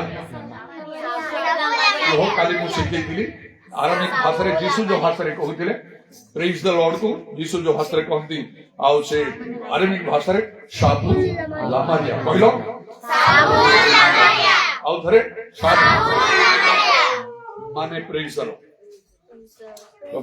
ଆମେ ଯୀଶୁଙ୍କର ପରିଚୟ ପାଇଛୁ, ବ୍ୟସ୍ତ ହବାର ନାହିଁ, ତାଙ୍କ ପାଖକୁ ଯିବାକୁ ହବ। ଗୋଟେ ରାତି ନିଦ ନ ଶୋଇଲେ କଣ ହେଲା? ଗୋଟେ ରାତି ନିଦ ନ ଶୋଇକି ଦେଖ, ପ୍ରାର୍ଥନା କରି ଦେଖିବ କଣ ହବ। ସକାଳ ବେଳକୁ ଲେଖା ହେଇଛି, ରୋଦନ ରାତ୍ରି ପାଇଁ ପ୍ରବେଶ କରିବେ, ପ୍ରାତଃ କାଳରେ ଆନନ୍ଦ ଆସିବ। ହାଲେଲୁୟା। ଆନନ୍ଦ ଆସିବାକୁ ନା, ଖାଲି ଶୋଇ ପଡିଥିଲେ କଣ ହବ? ଟିକେ ଉଠିବାକୁ ହବ। ମେଡିକାଲ ନେଇଗଲେ କଣ ସେଠି ଶୋଇକି ରହୁଛନ୍ତି କି ନାହିଁ? একদম জগি রতে সালাইন চালিଥିବ, ଟିକେ ସରିଗଲା ବେଳକୁ ତାକୁ ବାହାର ନ କଲେ ସେ ରକ୍ତ ସବୁ ଟାଣିକି ସବୁ ନେଇଯିବ। ଅନେକ ରହିଥିବ, ବାରମ୍ବାର କଣ ପ୍ରୋବ୍ଲେମ ଡକ୍ଟରଙ୍କୁ ଡକା ହଉଥିବ। ତା ପରିବର୍ତ୍ତେ ରାତିରେ, ଗୋଟେ ରାତିରେ ଟିକେ ପ୍ରାର୍ଥନା କର, ଗୋଟେ ରାତି ସାରା ଦେଖିବ ସବୁ ବିଷ ବଦଳିଯିବ। ମଧ୍ୟରାତ୍ରିରେ ପ୍ରାର୍ଥନା କର, ସବୁ ବିଷ ବଦଳ। ମୋ ଭାଇ ନୀରବ ଛୋଟ ଛୁଆ 8-10 ବର୍ଷର ଥିଲା, ରାତି ଶୋଇଛୁ, ସେତେବେଳକୁ ସେ ଉଠୁଥିବ, କବାଟ ଖୋଲି କୁଆଡେ ଗୋଟେ ଯିବ। ହଠାତ୍ ନିଜ ଭାଇ କୁଆଡେ ଯାଉଛୁ, ତାର ହିତାହିତ ଜ୍ଞାନ ନାହିଁ। ଚିନ୍ତାରେ ପଡୁ, ଯେତେ ପ୍ରାର୍ଥନା ଯାହା କଲେ ବି ହେଲାନି, ପରିବର୍ତ୍ତନ ହେଇଛୁ ସବୁ। ପବିତ୍ର ଆତ୍ମା ପାଇଁ ଉପବାସ ପ୍ରାର୍ଥନା, ମାନବ ପ୍ରାର୍ଥନା କଲେ ହଉନି। ସ୍ୱପ୍ନରେ ମତେ ଜଣେ କହିଲେ, ତମେ ସମସ୍ତ ପରିବାର ମଧ୍ୟରାତ୍ରିରେ 7 ଦିନ ପ୍ରାର୍ଥନା କର, ସେ ଭଲ ହବ। ଆରମ୍ଭ କଲୁ, ପ୍ରଥମ ଦିନ ଆରମ୍ଭ କଲୁ, ସେଇ ଦିନରୁ ସେ ଭଲ ହେଇଗଲା, ଆଜି ଯାଇ ଭଲ ହେଇଗଲା। ଏଇଟା ତ ଯୀଶୁଙ୍କର କାମ। ତେଣୁ ଯୀଶୁଙ୍କର ପରିଚୟ ପାଇକି ଯଦି ଆମେ ପରିଚୟ ନ ପାଇବା ପରି ଲୋକ ପରି ହବା, ଯୀଶୁଙ୍କ ମନରେ କଣ ଦୁଃଖ ହବ ନାହିଁ? ତମକୁ ଏତେ ମୁଁ କହିଲି, ବୁଝିଲି, ମୋର ପରିଚୟ ଦେଲି, ବହୁତ ଲୋକ ପାଇନାହାନ୍ତି, ତମେ କାହିଁ ଚିନ୍ତା କରୁଛ? ଯାହା ମଣିଷର ଅସାଧ୍ୟ, ଈଶ୍ୱରଙ୍କର ସାଧ୍ୟ ସବୁ। ଆଇଡେଣ୍ଟିଟି ଯୀଶୁ ଆମକୁ କଣ କରିଛନ୍ତି? He has given us his identity. ଆମକୁ ତାଙ୍କର ପରିଚୟ ଦେଇଛନ୍ତି। ତେଣୁ ସେ କାନ୍ଦୁଛନ୍ତି, ଆମେ ତାଙ୍କ ଠାରେ ବିଶ୍ୱାସ କରିପାରୁନୁ, ନିର୍ଭର କରିପାରୁନାହୁଁ। ସେ ଆମକୁ ଦେଇଛନ୍ତି ଦ୍ୱିତୀୟରେ କଣ? 7ଟା କଥା ମୁଁ କହୁଛି। ଦ୍ୱିତୀୟରେ ଦେଇଛନ୍ତି ହୋଲି ସ୍ପିରିଟ, ପବିତ୍ର ଆତ୍ମା। Praise the Lord. Praise the Lord. ଲେଖା ଅଛି ବାଇବେଲରେ ଆତ୍ମା ଆମର ଦୁର୍ବଳତାରେ ସାହାଯ୍ୟ କରନ୍ତି। ଆଉ ଲେଖା ଅଛି ସର୍ବ ପ୍ରକାର ପ୍ରାର୍ଥନା ନିବେଦନ ସର୍ବଦା ଆତ୍ମାଙ୍କ ସାହାଯ୍ୟରେ କର। ଆହୁରି ଲେଖା ଅଛି ଯେଉଁଠି ପ୍ରଭୁଙ୍କର ଆତ୍ମା ସେଠାରେ ସ୍ୱାଧୀନତା ଆସିବାକୁ ବାଧ୍ୟ ନାହିଁ କାହିଁକି? ଆସିବାକୁ ପଡିବ। ବାକ୍ୟରେ ଲେଖା ଅଛି, ଆମେ କହିଦେଇ ପାରିବା ପ୍ରଭୁ ଯୋଉଠି ତୁମର ପ୍ରଭୁଙ୍କ ଆତ୍ମା ସେଠାରେ ସ୍ୱାଧୀନତା। ମୁଁ ସବୁବେଳେ ପବିତ୍ର ଆତ୍ମାରେ ପୂର୍ଣ୍ଣ ହୋଇ ଉତ୍ତପ୍ତ ହୋଇ ପ୍ରାର୍ଥନା କରୁଛି, ମଣ୍ଡଳୀରେ ମଧ୍ୟ ସେମିତି ସଭା କରୁଛି। କାହିଁ ବାକ୍ୟ ନେଇ କହିଲ ଦେଖି? ବାଇବେଲରେ ଲେଖା ଅଛି ବାକ୍ୟକୁ ସଙ୍ଗରେ ନେଇକି ଆସ। Hosea 14:2 ପ୍ରଭୁ ଅନ୍ୟଥା କରିପାରିବେ ନାହିଁ, ତାର ସଫଳ ହବାକୁ ବାଧ୍ୟ। ତେଣୁ ମୁଁ ଯେତେବେଳେ ଯୀଶୁଙ୍କୁ ଦେଖିବା ପାଇଁ ଇଚ୍ଛା କରି ମାଥ୍ୟୁ 5:8 ଅନୁସାରେ ଶୁଦ୍ଧଚିତ ବ୍ୟକ୍ତି ଧନ୍ୟ ଈଶ୍ୱରଙ୍କ ଦର୍ଶନ ପାଇ ନିଜକୁ ଶୁଦ୍ଧ ପବିତ୍ର କରି ସବୁ ପାପ ଭୁଲ ସ୍ୱୀକାର, ମାତ୍ର ଯୀଶୁଙ୍କୁ ଦେଖି ପାରୁନାହିଁ। ପ୍ରଭୁ ବାଇବେଲ ଲେଖା ହଉଛି ମୁଁ ମୋର ଛୋଟ ବଡ ସବୁ ପାପ ସ୍ୱୀକାର କରି ତ୍ୟାଗ କରି ଦେଖିପାରୁନାହିଁ। ଦିନେ ଖୁବ୍ କାନ୍ଦିଲି, ସେଇଦିନ ଯୀଶୁଙ୍କୁ ଦେଖିଲି। ମୋ ସାମ୍ନାରେ ଠିଆ ହେଇକି ହାତ ରଖିକି ମୁଣ୍ଡରେ, ମୁଁ ତୁମର ସମସ୍ତ ପ୍ରାର୍ଥନା ଶୁଣୁଛି, ଯାହା ଦରକାର ଏଇଟା ପ୍ରଭୁ ଏପରି ଭାବରେ କାର୍ଯ୍ୟ କରିବେ। ବାକ୍ୟ ଅନ୍ୟଥା କେବେ ହବ, ତାକୁ ସଫଳ କର, ଦେଖିବ ପ୍ରଭୁଙ୍କର କାର୍ଯ୍ୟ। ତେଣୁ ପବିତ୍ର ଆତ୍ମା ଦେଇଛନ୍ତି। ପ୍ରଭୁ କାନ୍ଦୁଛନ୍ତି ଏଥିପାଇଁ, ତମକୁ ପବିତ୍ର ଆତ୍ମା ଦିଆଯାଇଛି ନା? କଣ ପ୍ରାର୍ଥନା ହେଉଛି ଆମେ ଜାଣୁ। ତେଣୁ ପବିତ୍ର ଆତ୍ମା ଦିଆଲା, ଆତ୍ମା ଦୁର୍ବଳତାରେ ସାହାଯ୍ୟ କରିବେ। ପାଉଲ ବନ୍ଧୁ ମୁଁ ତୁମ ସମସ୍ତଙ୍କର ବେଶୀ କରି ପରଭାଷାରେ କଥା କହେ ବୋଲି, ତାହେଲେ ତମେ ସ୍ୱାଧୀନ ହବାକୁ ପଡିବ, ତମେ ମୁକ୍ତ ହବାକୁ ପଡିବ। ମାତ୍ର ତମେ ନିରାଶ, ତମେ ଆଜି ହତାଶ ହଉଛ। ପବିତ୍ର ଆତ୍ମା ପ୍ରାପ୍ତ ଲୋକ ହବ ଆଉ ପାଇନଥିବା ଲୋକଙ୍କ ପରି ତମେ ହଉଛ। ଯୀଶୁଙ୍କୁ ଯଦି ପଚାରେ କାହିଁ ପ୍ରଭୁ ଯୀଶୁ ତମେ କାନ୍ଦୁଛ? ଏଇଥିପାଇଁ ମୁଁ ତମକୁ ପବିତ୍ର ଆତ୍ମା ଦେଲି, ମାତ୍ର ତାର ଫାଇଦା ଉଠେଇ ପାରୁନ। ତମେ ପବିତ୍ର ଆତ୍ମାରେ ପ୍ରାର୍ଥନା କରିପାରୁନ, ପରଭାଷା ତମ ପାଖରେ ନାହିଁ। ଯଦି ଅଛି କାହିଁ ବ୍ୟସ୍ତ ହଉଛ ତମେ? ଯୀଶୁ କଣ ଆଜି କହୁଛି? ଯୀଶୁ କାନ୍ଦିଲେ। କଣ କଥା କହୁଛି? ଯୀଶୁ Jesus wept। ସେଦିନ ଲାଜାର ତାଙ୍କର ଭଉଣୀମାନେ ତାଙ୍କ ଲୋକମାନଙ୍କ ପାଇଁ ସେ କାନ୍ଦିଲେ, ଆଜି ଆମ ପାଇଁ କାନ୍ଦୁଛନ୍ତି। କାରଣ ଲାଜାର କୁ ଯୀଶୁ ପ୍ରେମ କରୁଥିଲେ। ବାଇବେଲ ଲେଖା ହଉଛି ତାଙ୍କ ଭଉଣୀମାନେ ଆଉ ତାଙ୍କ ଘରକୁ କେତେ ଥର ସେ ଯାଉଥିଲେ, ଆଉ ସେ ସେମାନେ ପାଇଁ କାନ୍ଦିଲେ, ଯେହେତୁ ତାଙ୍କୁ ତାଙ୍କର ପରିଚୟ ଦେଇଥିଲେ। ତାଙ୍କ ଘର ଦ୍ୱାରକୁ ସେ ଯାଉଥିଲେ, ତାଙ୍କୁ ସ୍ନେହ ପ୍ରେମ କରୁଥିଲେ ମଧ୍ୟ। ମାତ୍ର ଏମାନେ ତାଙ୍କଠାରେ ବିଶ୍ୱାସ ରଖିପାରୁନାହାନ୍ତି। ପ୍ରଭୁ ଆପଣ ଚାହିଁଲେ ତାକୁ ବଞ୍ଚେଇ ପାରିବେ। ତ କହିବା କଥା ନା ନା ପ୍ରଭୁ ସେ ଉଠିବ, ତ ଶେଷ ଦିନରେ ଉଠିବ ଇତ୍ୟାଦି ସବୁ। ଆଉ ଲୋକମାନେ ଯାହା ସବୁ କଥା କହିଲେ, ତେଣୁ ଆମ ଠାରେ ବିଶ୍ୱାସ ନାହିଁ। ଆଜି ଯୀଶୁଙ୍କ ଆଖିରେ ଲୁହ, ଯେହେତୁ ଆମ ଠାରେ ବିଶ୍ୱାସ ନାହିଁ। ଆଉ ତାର କାରଣ ପଚାରିଲେ ଯୀଶୁ ସବୁ କହୁଛନ୍ତି He has given us his identity, ତାଙ୍କର ପରିଚୟ ଦେଇଛନ୍ତି। ହୋଲି ସ୍ପିରିଟ, ପବିତ୍ର ଆତ୍ମା ଦେଇଛନ୍ତି। ଟ୍ରୁ ୱାର୍ଡ, ସତ୍ୟ ବାକ୍ୟ ବା ହୋଲି ସ୍କ୍ରିପ୍ଚର, ଧର୍ମଶାସ୍ତ୍ର ଦେଇଛନ୍ତି। ବାଇବଲ, ଯାହା ଅନ୍ୟଥା କେବେ ହବ ନାହିଁ। ଆକାଶ ପୃଥିବୀ ଲୋପ ଏବଂ ବାକ୍ୟ କେବେ ଅନ୍ୟଥା ହବ ନାହିଁ। ଏ ବାକ୍ୟ ଜୀବନ୍ତ କାର୍ଯ୍ୟ ସାଧକ, ଦୁଇଧାର ଖଣ୍ଡ ଠାରୁ ତୀକ୍ଷ୍ଣ ମାତ୍ର। ଏ ବାକ୍ୟ ଯଦି ଆମେ ମାନିବା, ପାଳନ ଯଦି କରିବା, ପାଷ୍ଟର ବି କହୁଥିଲେ ଖାଲି ଶୁଣିଲେ ହବନି, ମାନିଲେ ହବ। ଯେମିତିକି ବାଇବେଲ ଲେଖା ଅଛି ପଢିବା, ଶୁଣିବା। ମଲାଖି 3 ପର୍ବ ଆମର ଆୟର ଦଶମାଂଶ ପ୍ରଭୁ ଦେବା ପାଇଁ କହୁଛନ୍ତି। ପ୍ରଭୁଙ୍କ ଦ୍ରବ୍ୟ ଚୋରି ବୋଲି ଶୁଣିଲୁ, ଜାଣିଲୁ, ଆଉ ବାଇବେଲରେ ପଢୁଛୁ ମଧ୍ୟ, ମାତ୍ର ଦଶମାଂଶ କି ଗୋଟିଏ ମାଂସ ମଧ୍ୟ ଦଉନଥିବା। ସବୁ ନିଜ ପାଇଁ। କେମିତି ହବ ତାହେଲେ? ହେଇପାରିବ ନାହିଁ। କୋଉ ପ୍ରଭୁଙ୍କ ଲୋକ ହେଲୁ ଆମେ? କୋଉ ବାକ୍ୟ ଆମେ ମାନିଲୁ? ପ୍ରଭୁଙ୍କ ଦ୍ରବ୍ୟ ତ ଚୋରି କଲୁ। ଆମର ଟଙ୍କା ଦରକାର ପ୍ରଭୁଙ୍କ ପାଇଁ, ତାଙ୍କ ରାଜ୍ୟ ପାଇଁ। ତାଙ୍କର କଣ ଅଭାବ ଅଛି? ନାଇଁ, ପ୍ରଭୁ ଚାହୁଁଛନ୍ତି ଯେପରି ଆମେ ତାଙ୍କ ନିୟମ ମାନିବା, ଆଉ ଫେରିକି ଆମେ ଆଶୀର୍ବାଦ ପାଇବା। ବାଇବେଲ ଲେଖା ରାଜ୍ୟ ମଣ୍ଡଳରେ କଥା ପ୍ରେରିତ 4 ପର୍ବରେ ଲୋକମାନେ ଘର ଜମି ବିକ୍ରି କରିକି ସେମାନେ ଦଉଥିଲେ, ପ୍ରେରିତ ମାନଙ୍କର ପାଦ ତଳେ ଟଙ୍କା ଦଉଥିଲେ। ସେ ହନନୀୟ ସଫିରା ସେମାନେ ବିକ୍ରି କଲେ, କିଛି ଗୋପନୀୟ କରି ରଖିଲେ, ଆଉ ବାକି ଦେଲେ। ପିତର କଲେ କଣ ଏଥିରେ ବିକ୍ରି କଲ? ହଁ, ମିଛ କହିଦେବା। ସେ କହିଲେ ପବିତ୍ର ଆତ୍ମାଙ୍କର ମିଛ କହୁଛ। କହୁ କହୁ ସ୍ୱାମୀ ସ୍ତ୍ରୀ ପଡିକି କଚାଡି ପ୍ରାଣ ତ୍ୟାଗ କଲେ। କର୍ଣ୍ଣିଲିୟଙ୍କୁ ଦୂତ କହିଲେ ତୁମର ପ୍ରାର୍ଥନା ଆଉ ତୁମର ଦାନ ଊର୍ଦ୍ଧ୍ୱରେ ପହଞ୍ଚିଛି ଈଶ୍ୱରଙ୍କ ଛାମୁରେ। ତେଣୁ ପିତରଙ୍କୁ ଡକାଅ, ସେ ଯୋଉ କଥା ପରିବାର ପରିତ୍ରାଣ ପାଇବ। ପିତରଙ୍କୁ ଡାକିଲା ବେଳେ ସେ କଥାକୁ ସବୁ ପବିତ୍ର ଆତ୍ମାରେ ପକାଅ। ଦାନଟା ଦରକାର ମାତ୍ର ପ୍ରଭୁଙ୍କ ପାଖରେ, কালি কইଥିଲି ଯକ୍ଷର କଥା ସେ କହିଲେ ଅର୍ଦ୍ଧେକ ମୁଁ ଦରିଦ୍ର ମାନଙ୍କୁ ଦାନ କରୁଛି ଯଦି ଆଉ 1 କୋଟି ଟଙ୍କା ତାଙ୍କର ସମ୍ପତ୍ତିର ମୂଲ୍ୟ ହେଇଥିବ 50 ଲକ୍ଷ ସେ ବାଣ୍ଟିଦେଲେ ଗରିବ ମାନଙ୍କୁ କିଏ କରିବ କେତେ ଜଣ ଖ୍ରୀଷ୍ଟିଆନ ଏମିତି ଅଛନ୍ତି କହିଲେ ଅନ୍ୟାୟରେ ଆଣିଥିଲେ 4 ଗୁଣ ଫେରେଇ ଦଉଛି ଲକ୍ଷେ ଟଙ୍କା ଆଣିଥିଲେ ଜଣଠାରୁ 4 ଲକ୍ଷ ଫେରେଇ ଦଉଛି କେତେ ଜଣ ଖ୍ରୀଷ୍ଟିଆନ ଅଛନ୍ତି ଏମିତି କିନ୍ତୁ ପ୍ରଭୁ ଚାହୁଁଛନ୍ତି ସେଟା ପସନ୍ଦ କରୁଛନ୍ତି ତାକୁ ଯକ୍ଷ କଲେ ଏମିତି ଏମିତି କାହିଁ କରୁଛ କିଛି ବ୍ୟସ୍ତ ହବା ଦରକାର ନାହିଁ ମତେ ତ ଡାକିଲ ଭଲ ହେଲା ଆଉ ଯାହା ଯଦି ଆଣିଥିବ ଅନ୍ୟାୟରେ ସେତିକି ଫେରେଇ ଦିଅ 4 ଗୁଣ କଣ ଦରକାର ଯୀଶୁ କହିଲେ ସେତିକି କହିବା ମାତ୍ରକେ ଯୀଶୁ କହିଲେ ଆଜି ଏଇ ଗୃହରେ ପରିତ୍ରାଣ ଉପସ୍ଥିତ ହେଲା କାରଣ ଯାହା ହଜି ଯାଇଛି ତୁମେ ବି ଆଉ ଏ ବି ଜଣେ ଅବ୍ରାହମଙ୍କର ସନ୍ତାନ ଆଉ ଯାହା ହଜି ଯାଇଛି ତାକୁ ରକ୍ଷା କରିବାକୁ ମନୁଷ୍ୟ ପୁତ୍ର ଯୀଶୁ ଖ୍ରୀଷ୍ଟ ଆସିଛନ୍ତି ଶୁଣିଲେ କିଛି ଫାଇଦା ନାହିଁ ସେଇଟା କରିବାକୁ ହବ ଯେତେ ବାକ୍ୟ ଆମେ ଶୁଣୁ ନହେଲେ ଆଶୀର୍ବାଦରୁ ବଞ୍ଚିତ ହେବା ତେଣୁ ଆଜି ଗୋଟେ ଭିନ୍ନ ପ୍ରକାର ଦିନ ହଉ ଯୀଶୁଙ୍କ ଆଖିର ଲୁହ ଆମକୁ ପୋଛି ଦେବାକୁ ହବ ନିଜେ କାନ୍ଦିବାକୁ ସରି ଦୁଃଖିତ ମୁଁ ତୁମର ବାକ୍ୟ ପାଳନ କରିପାରିନି ତମେ କାନ୍ଦୁଛ ନା ଯୀଶୁ ମୋ ପାଇଁ ମୁଁ ବିଶ୍ୱାସ କରିପାରିନି ତୁମ ଠାରୁ ତୁମେ ସୃଷ୍ଟି କରିଦେବ ତୁମେ ସବୁ କରିପାରିବ ମୋର ବିଶ୍ୱାସ ଅଣ୍ଟୁ ନାହିଁ ମତେ କ୍ଷମା କରିଦିଅ ତମ ଉପରେ ନିର୍ଭର କରିବ ଯଦି ଭଲରେ ନିଜକୁ ଶୁଦ୍ଧ ପବିତ୍ର ତୁମେ ମତେ ଦର୍ଶନ ଦବ କାହିଁକି ଯୀଶୁ କାନ୍ଦୁଛନ୍ତି ତାର 3ଟା କଥା କହିଲେ ଧର୍ମଶାସ୍ତ୍ର এইଥିପାଇଁ ଯୀଶୁ ବାଇବେଲ ଲେଖା ଦିନ ରାତି ଧର୍ମଶାସ୍ତ୍ର ପଢ ଯାହା କଲେ ତାହା ସଫଳ ହବ ଆଉ ଯୀଶୁ କାନ୍ଦୁଥିବେ ଏଇଥିପାଇଁ ତମେ ତ ଜାଣିଲ ସତ୍ୟ ଜାଣିଲ ବାଇବେଲ ପଢିବା କଥା ଜିଓସ ଏକ ପର୍ବ ଗୀତ ସଂହିତା ପର୍ବରେ ବୋଲେ ଯାହା କଲେ ତାହା ସଫଳ ଲେଖାଛି ମାତ୍ର ତମେ ବାଇବେଲ ପଢୁନା ଏବେ ତମେ ଯାହା କଲେ ତାହା ସଫଳ ହେଇଥାନ୍ତା ବାଇବେଲ ପଢୁନ ତମେ ମୁଁ କାନ୍ଦୁଛି ଏଥିପାଇଁ ମୋ ଆଖିରେ ଲୁହ ବାଇବେଲ ପଢ ତମେ ମଙ୍ଗଳ ହବ ଗୀତ ସଂହିତା ପର୍ବରେ ଲେଖା ଅଛି ଦିବାରାତ୍ରି ତାଙ୍କ ବ୍ୟବସ୍ଥା ଧ୍ୟାନ କରେ ସେ ଲୋକ ଧନ୍ୟ ସେ ଜଳସ୍ରୋତ ନିକଟବର୍ତ୍ତୀ ବୃକ୍ଷ ପରି ହବ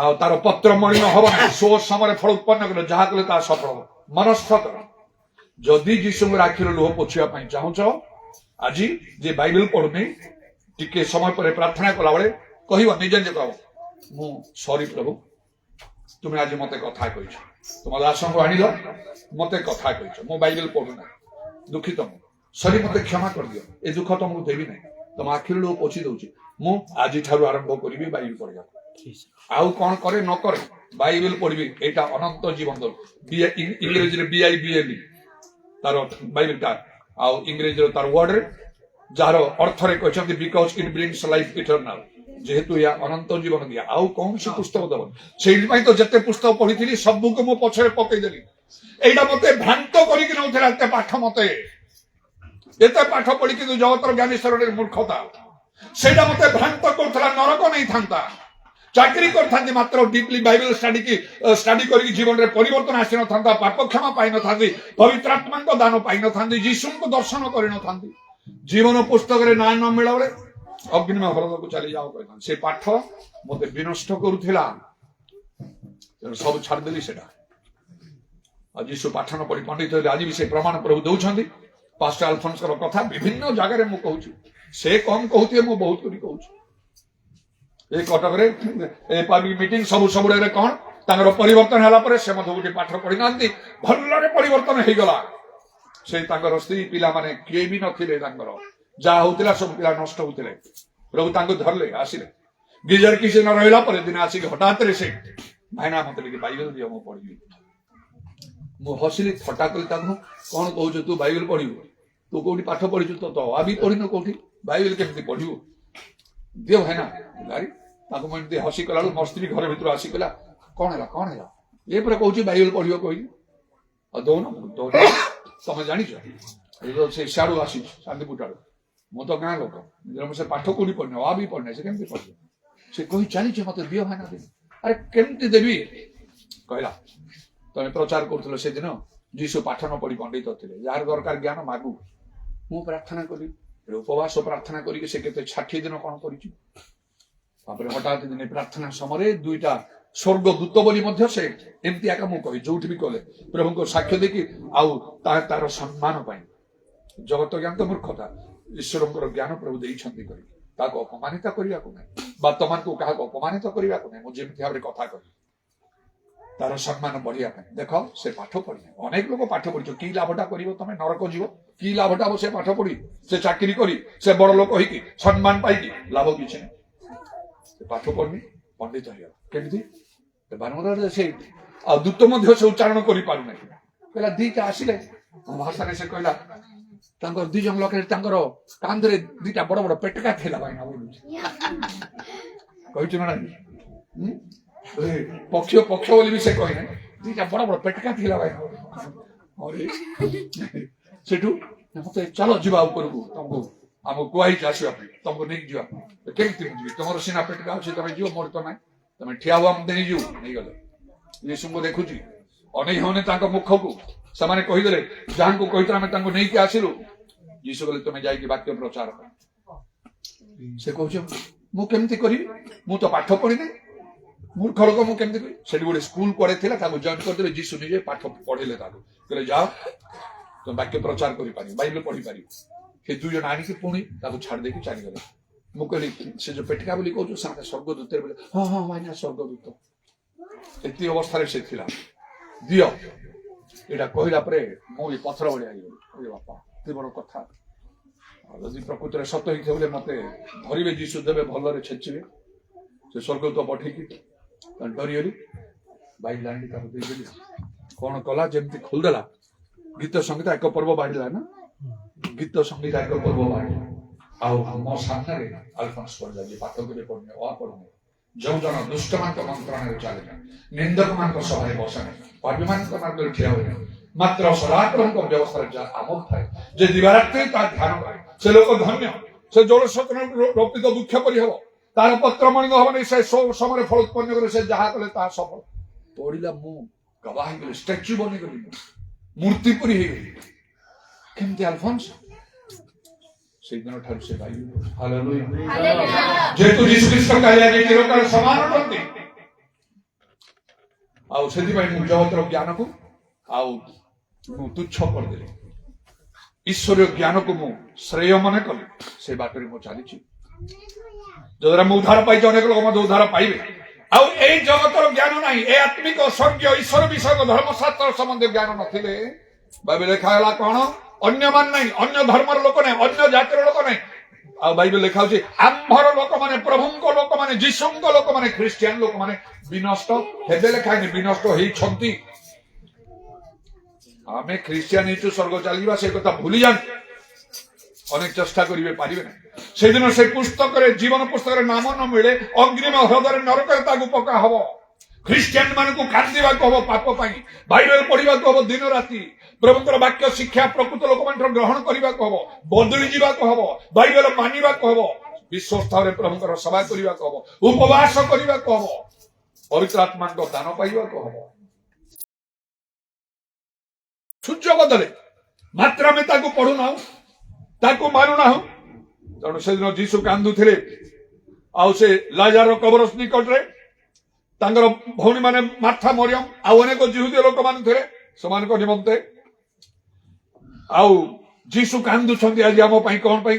ଯେହେତୁ ସେ ଆମମାନଙ୍କୁ ଡେମନଷ୍ଟ୍ରେସନ ଦେଇଛନ୍ତି। ଡେମନଷ୍ଟ୍ରେସନ ମାନେ ପ୍ରମାଣ। ପ୍ରମାଣ କଣ?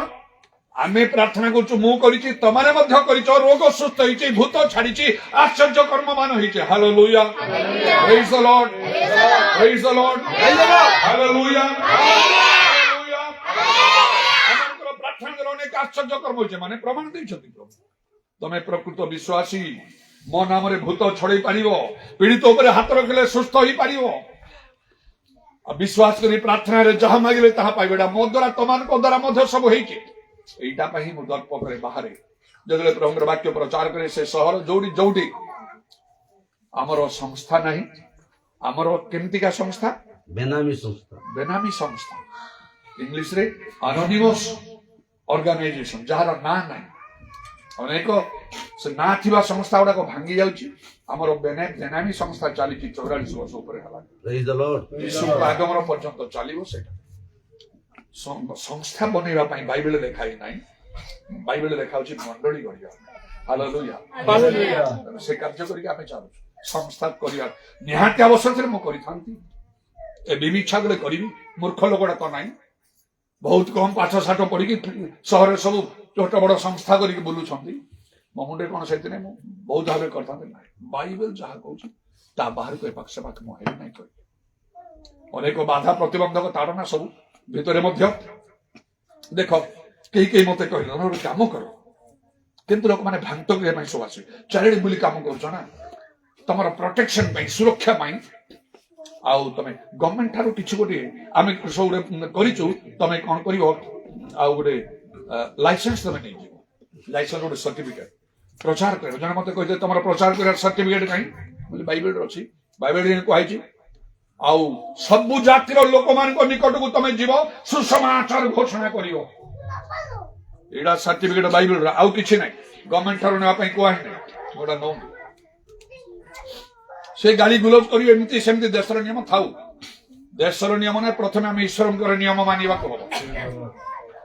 ନବୁକଦନେସ୍ୱର ରାଜା ସେଦିନ ସାକ୍ଷୀ ହାତ ଉଚ୍ଚର ଗୋଟେ ସେ ସୁବର୍ଣ୍ଣମୟ ପ୍ରତିମା ନିର୍ମାଣ କଲେ, ଆଜ୍ଞା କଲେ ଯେ ଆଉ ଯୋଉ ବାଜା ବିଭିନ୍ନ ପ୍ରକାର ବାଜା ବାଜିଲା ବେଳେ ଯିଏ ଉବୁଡେଇକି ପ୍ରଣାମ ନ କରିବ ମୋର ଏଇ ସ୍ଥାପିତ ସୁବର୍ଣ୍ଣମୟ ପ୍ରତିମାକୁ ଅଗ୍ନିକୁଣ୍ଡରେ ତାକୁ ପକା ହବ। ଲୋକମାନେ ଷଡଯନ୍ତ୍ର କଲେ।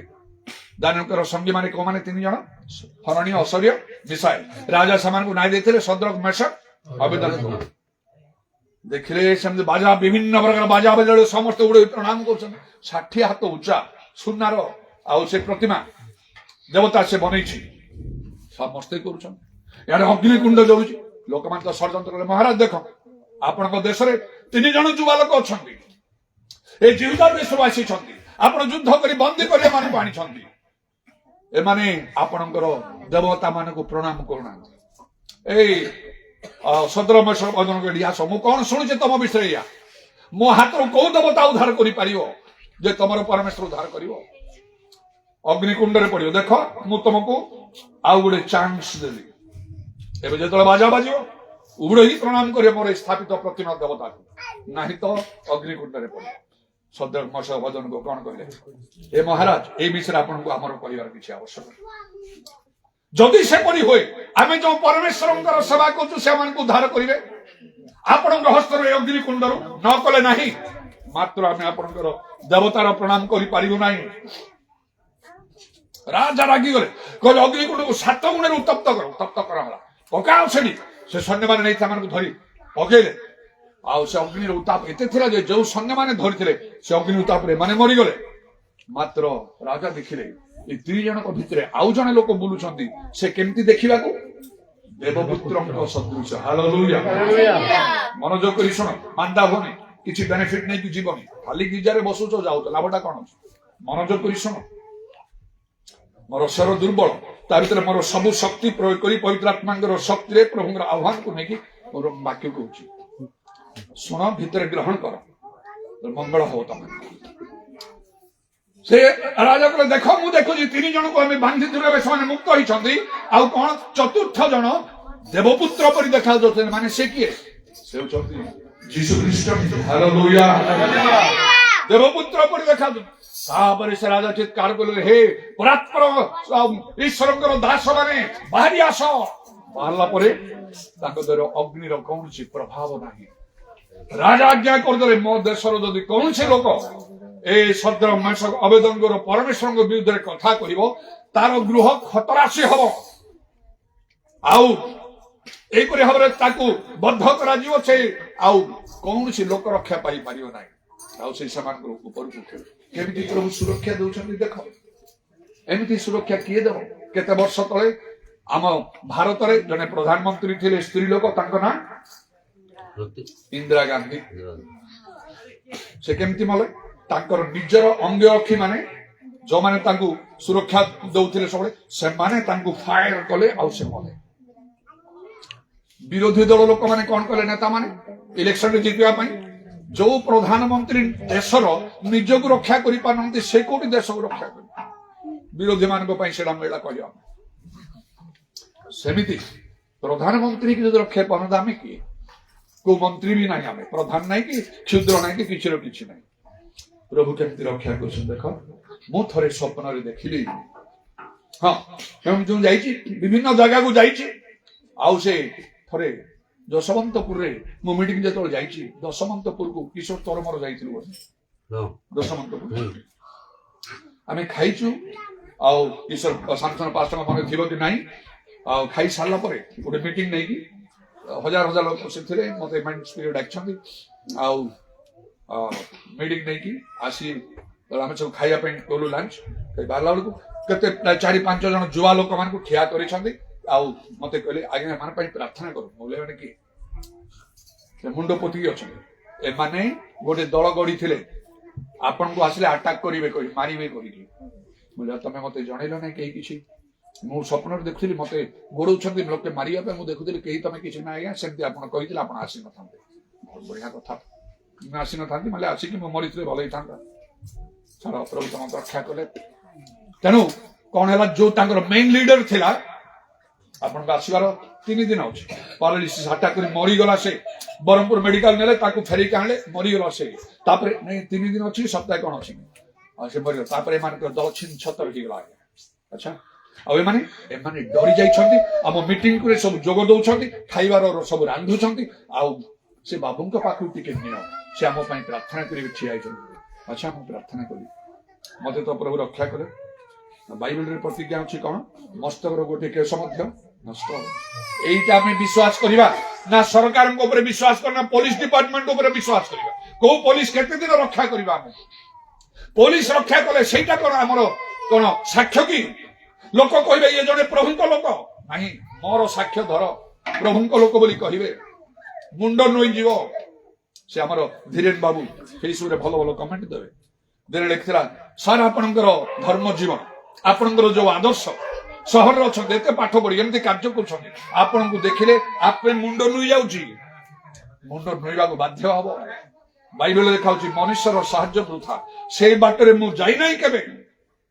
पुलिस डिपार्टमेंट रो प्रोटेक्शन मु नहीं सरकार साहाय्य नहीं केवल आउ कौन मु पर्वत ऊर्ध्व दृष्टि करी आज मत प्रभु मत रक्षा कर हस्तर केस नष्ट देना दिन मुझे स्वप्न देखिली मुझे जुआड़े जाऊँ गोटे पुलिस गाड़ी मत फॉलो करुच जुआड़े गले मुझे मेन पुलिस को कहली कौन है मोर कौन भूल अच्छी मत कह मत जुआड़े गले तुम मत गोड़ौच टिके हसी देकी कहले आपणकर सुरक्षा आमको दायित्व दिखाई आप जुआड़े जी आम आपणकर संग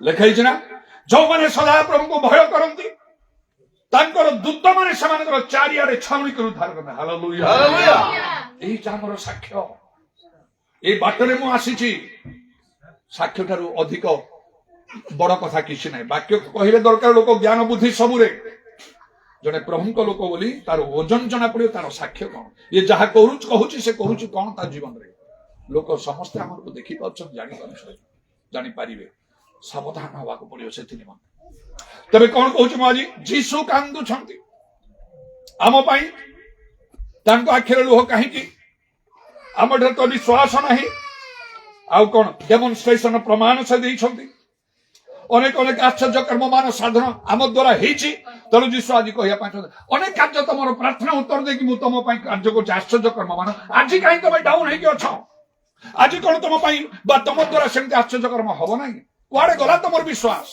कुआड़े गला तुम प्रार्थना तुम द्वारा तो बड़ बड़ कार्य मुझे ना आज करी ना तेणुक जीशु कहते मु कांदुची जीशु का आखिरी लुह से दिन जो गलियात को बद्ध करने किए गले दाऊद साउल राजा कौन कहले अरे तुम तो जुवा लोक मात्र से यौवन कालू योद्धा तुम केमती जीव ठीक अच्छे आउ तुम मोर ए सब युद्धर अस्त्र सब शस्त्र धर ए युद्धर वस्त्र सब पिंध पिंधे देले आउ से अस्त्र शस्त्र ढाल बर्छा सब टिके चलिकी दाऊद कहले नहीं नहीं नहीं मोर सब मु परीक्षा करी ना तेणुक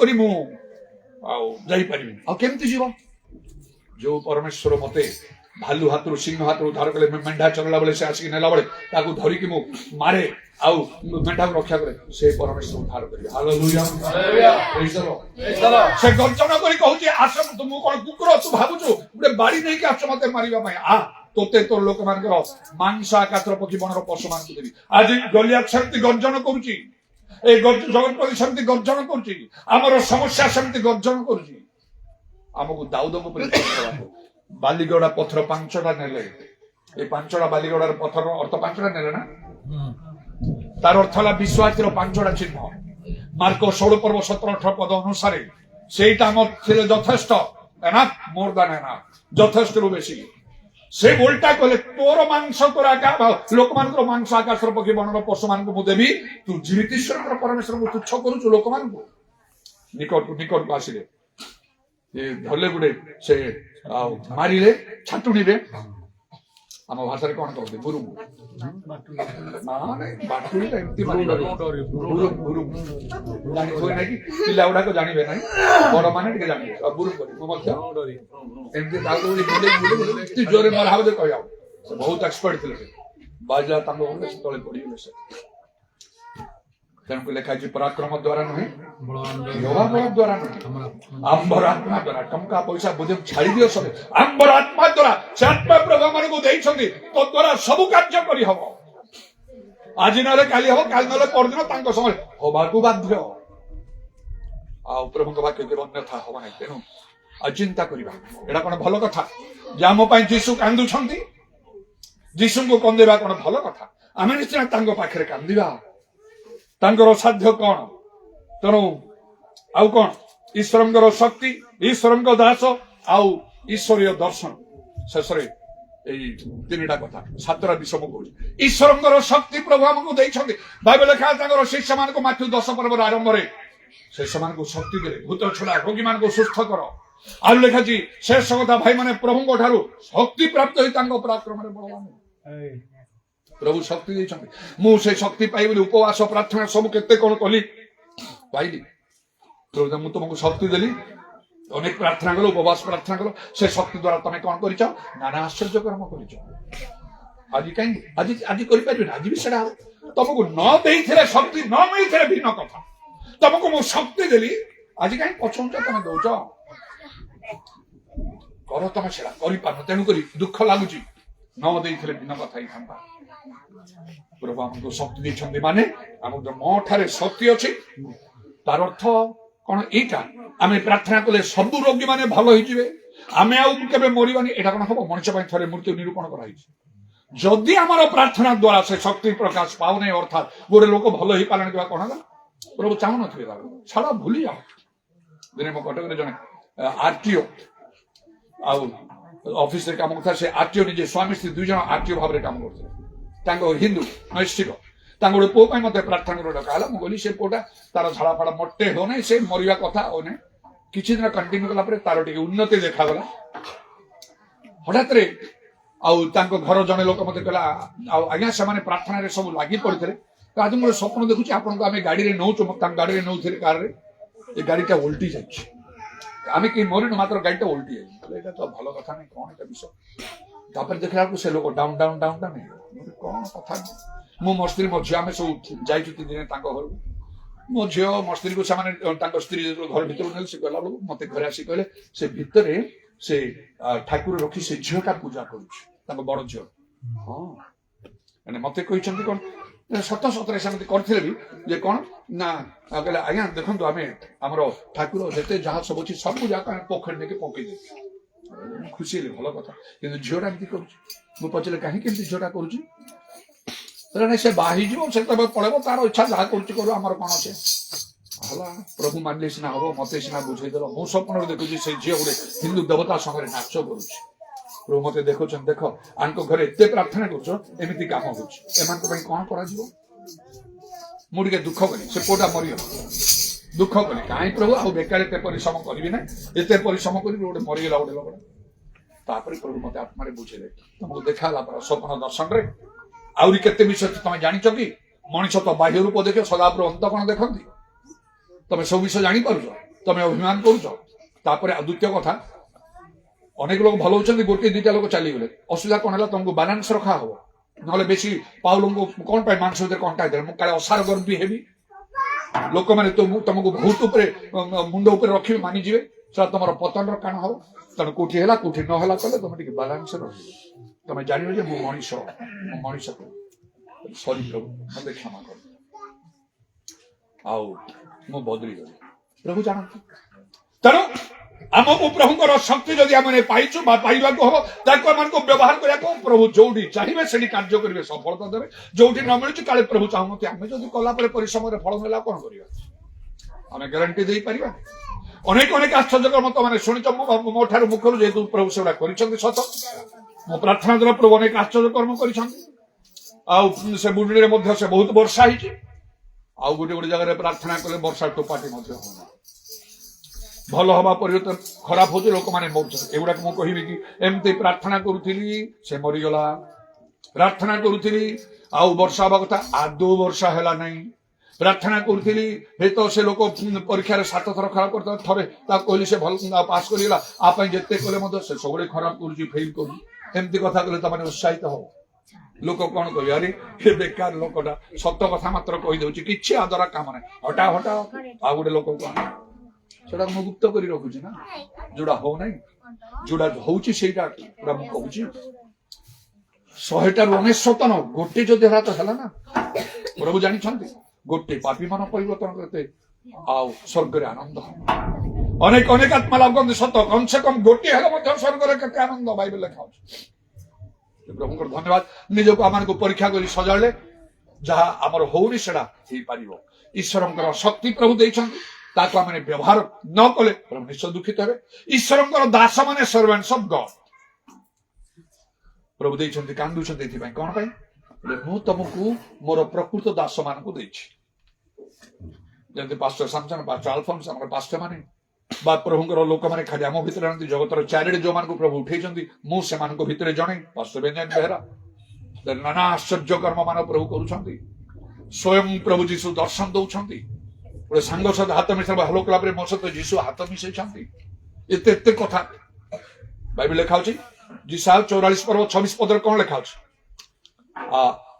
आंबे अपना दासर वाक्य एमिति लोक मान को तुमको दियाई से पदे कथा कहले काम हम तुम कहीं व्यस्त होच जदि रियल लोक मान न भिन्न कथा मु प्रकृत लोक मान को देइची पदे कहीदेले से कहले ही जीवो मु से कथा अनुसार कहबी मात्र तमाने विश्वास करि पारना प्रभु को प्रेरित भर करि पारना लाभ उठै पारना आउ तेन करी जीशु कोन कहउछंती मु कोन खुशी हेबी हसीबी मु कांदुछि आज जीशु को आखिर लुह हमको पोछि देबा भीतर को नहीं जा मने मने को प्रभु तुम चक्षुर लुह तो मु पोछि देबी आउ एनी कि मु विश्वास रे चली तापर कोन गॉडली विजन ईश्वर दर्शन शेष कथा अनेक समय अनेक लोग प्रभु को दर्शन पाई ना मुझे चाहिए बहुत अवशेष प्रभु को दर्शन पाइली बारंबार कर बाइबल लिखा जो दर्शन ना इंग्रेजी बाइबल अनुसार word there is no vision people perish Odia लिखा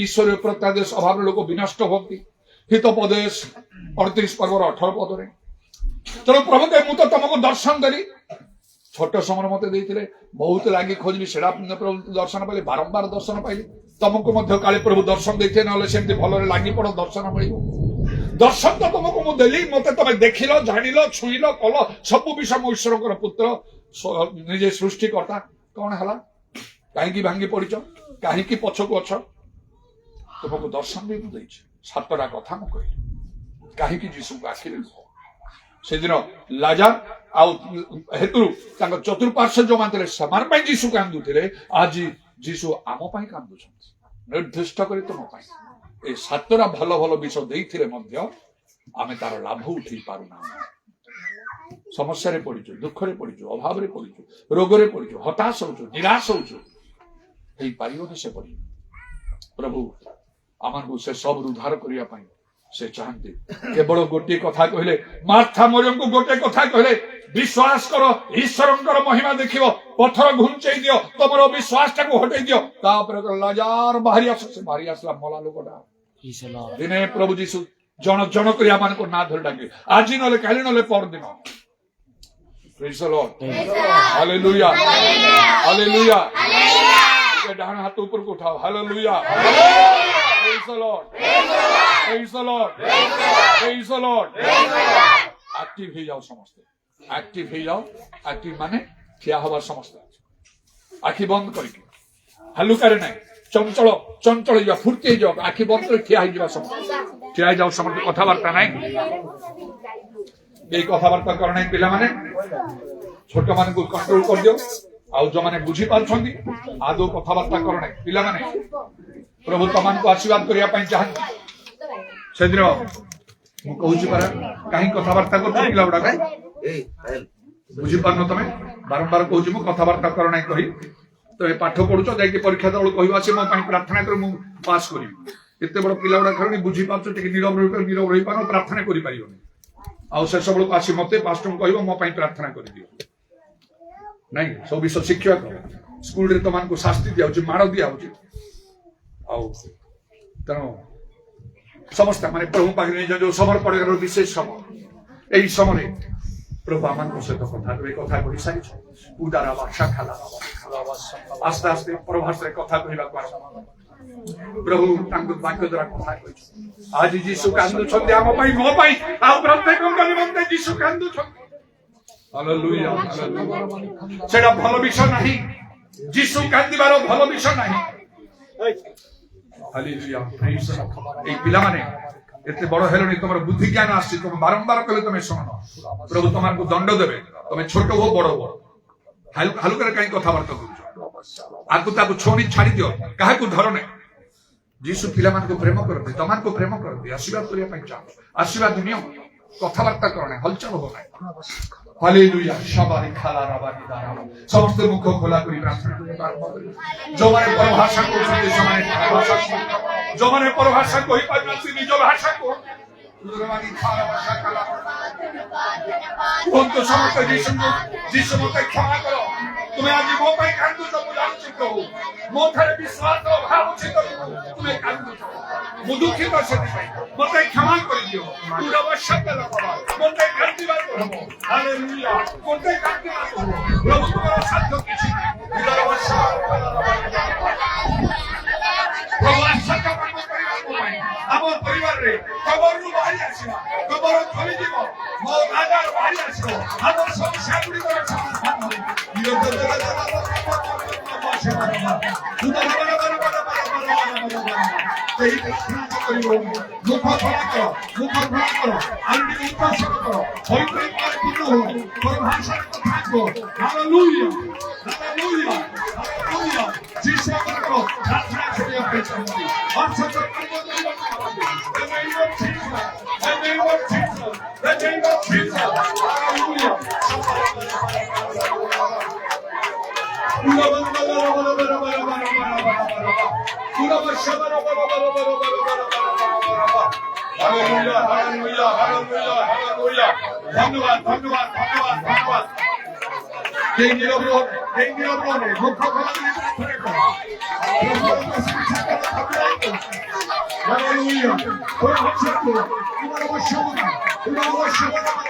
ধন্যবাদ ধন্যবাদ ধন্যবাদ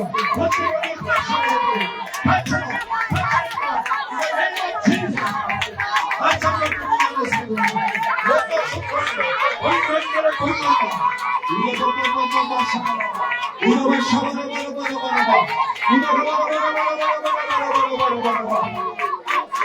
এই সূর্যকে হলা নাই সূর্যকে হানি নাই করো মুখ খোলা করো বিরোধ হবে হালেলুয়া ইমান সবার বরাবর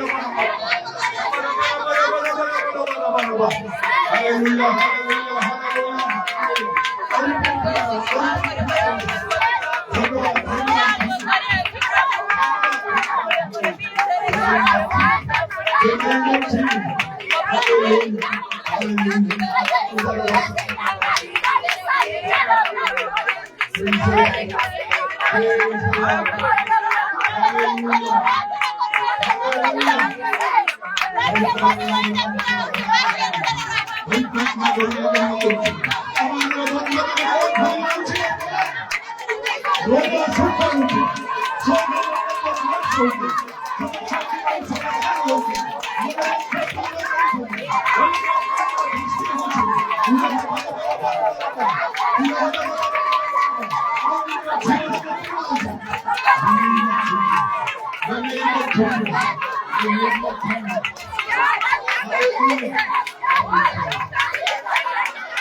ସମସ୍ତେ ନିରବ ମୁଁ ଯାହା କହୁଛି ତାହା କରିବା ସମସ୍ତେ ଅନ୍ତର ସହ ମୁଁ ଯାହା କହିବି ସେଇ କଥା ରିପିଟ୍ କରି ପୁନରାବୃତ୍ତି କରି ଅନ୍ତର ସହିତ ପ୍ରଭୁ ଯୀଶୁ ମୁଁ ବିଶ୍ୱାସ କରୁଛି ତୁମେ ଏହି ସ୍ଥାନରେ ଉପସ୍ଥିତ ଅଛ ତୁମେ ମତେ କଥା କହିଛ ଭାଗ୍ୟ ଦ୍ୱାରା କଥା କହିଛ ପବିତ୍ର ଆତ୍ମା ମଧ୍ୟରେ ଗମନାଗମନ କରୁଛନ୍ତି ମୁଁ ଦୁଃଖିତ ପ୍ରଭୁ ମୁଁ କ୍ଷମା ପ୍ରାର୍ଥନା କରୁଛି କାରଣ ତୁମେ ମୋ ପାଇଁ କାନ୍ଦୁଛ ତୁମ ଆଖିରେ ଲୁହ ଅଛି ମୋ ପାଇଁ କାରଣ ମୁଁ ବିଶ୍ୱାସ କରିପାରିବୁ ନାହିଁ ତୁମ ଉପରେ ନିର୍ଭର କରିପାରୁ ନାହିଁ କ୍ଷମା କରିଦିଅ କ୍ଷମା କରିଦିଅ ଯୀଶୁଙ୍କ ନାମରେ ଯୀଶୁଙ୍କ ନାମରେ ମୋର କାନ୍ଦିବା ଆବଶ୍ୟକ ମତେ କାନ୍ଦିବାକୁ ପଡିବ କାନ୍ଦିବ ନାହିଁ ହାଲେଲୁୟା ସାଧ୍ୟ କିଛି ନାହିଁ ତୁମେ ସବୁ କରିପାର ମୋ ପାଇଁ ମଧ୍ୟ ଆଶ୍ଚର୍ଯ୍ୟ କର୍ମ କରିଛ ଆହୁରି ତୁମେ କରିବ ହାଲେଲୁୟା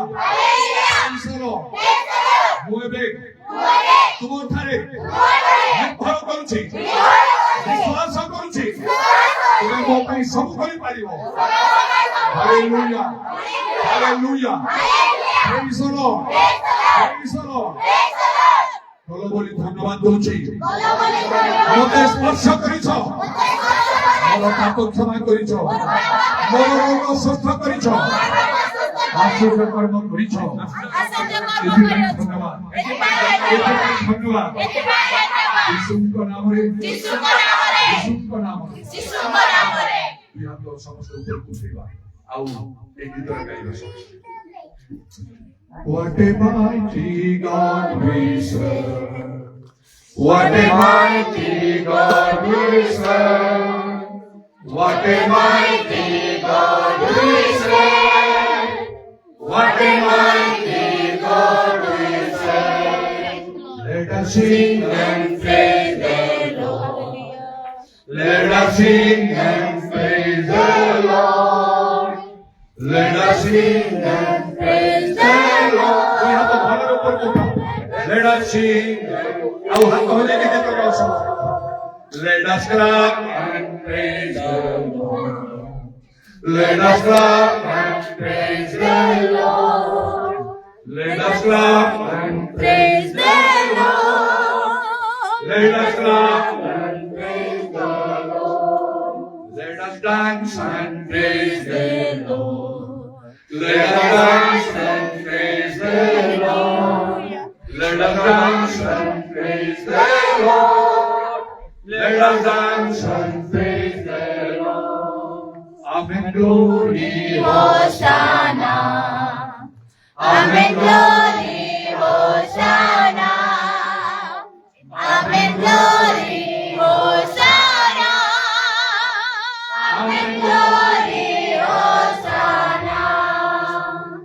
प्रभु तुम्हारा आपको धन्यवाद दो जो आपके विशेष समस्त जोड़ने में हमको प्रत्येक को दया करो प्रभु जब हमारे भाग्य रो श्रोता हो नहीं मात्र कर्म करियो जो मैंने सेवा कार्य जोग देई छथि ए डाकु बाजी यंत्र माध्यम मध्य सुनि नम्र भावरे सरल भावरे विश्वास सहित तुम वाक्य ग्रहण करी तुमर निज समर्पण एबरी प्रत्येक को तुम अनुग्रह ऑनलाइन रे मध्य अनेक जोगन अछथि देखु छ सबको प्रत्येक को दया करो निज निज विश्वास से प्रत्येक को अनुग्रह कर आशीर्वाद पवित्र आत्मा पूर्ण करो पाप क्षमा रोग सुस्थ आश्चर्य कर्म मान संहार शैतान कार्य सब विनाश रात्रि स्वप्न दर्शन कर आज आमर ये सभा कार्य तृतीय दिन आगामी जिते दिन पृथ्वी आम समस्त एकत्र थी तुम इच्छा तुम सभा कार्य तुम व्यवहार कर प्रत्येक को तुम आशीर्वाद कर सुनित धन्यवाद दी तुम हस्ते समस्त निज समर्पण कर नित्य जीवित प्रभु यीशु ख्रीष्ट नाम এই প্রার্থনা করছি ସମସ୍ତେ ଆଖେଇବା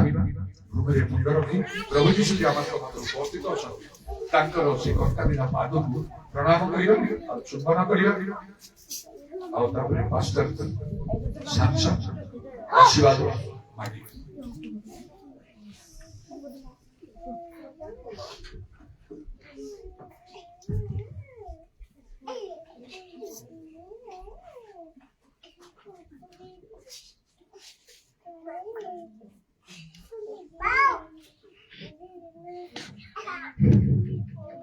କେତେବେଳେ ପିଲା ଈଶ୍ୱରଙ୍କର ପ୍ରେମ ପ୍ରଭୁ ଶ୍ରୀକୃଷ୍ଣଙ୍କର ଅନୁଗ୍ରହ ଓ ପିତାଙ୍କର ସୌଭାଗ୍ୟତା ପ୍ରଭୁ ଶ୍ରୀକୃଷ୍ଣଙ୍କର ଗୌରବମୟ ପୁନରାଗମନ ପର୍ଯ୍ୟନ୍ତ ଆମ ପ୍ରତ୍ୟେକଙ୍କର ସୌଭାଗ୍ୟ ହୁଅନ୍ତୁ।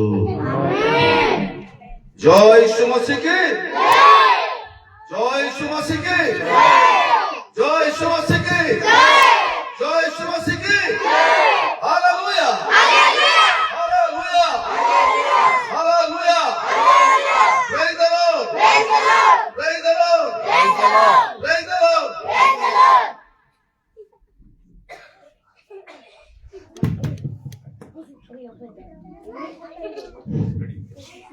ସମସ୍ତଙ୍କୁ ଅନୁରୋଧ କରୁଛି ପ୍ରଭୁଙ୍କର ଦାସ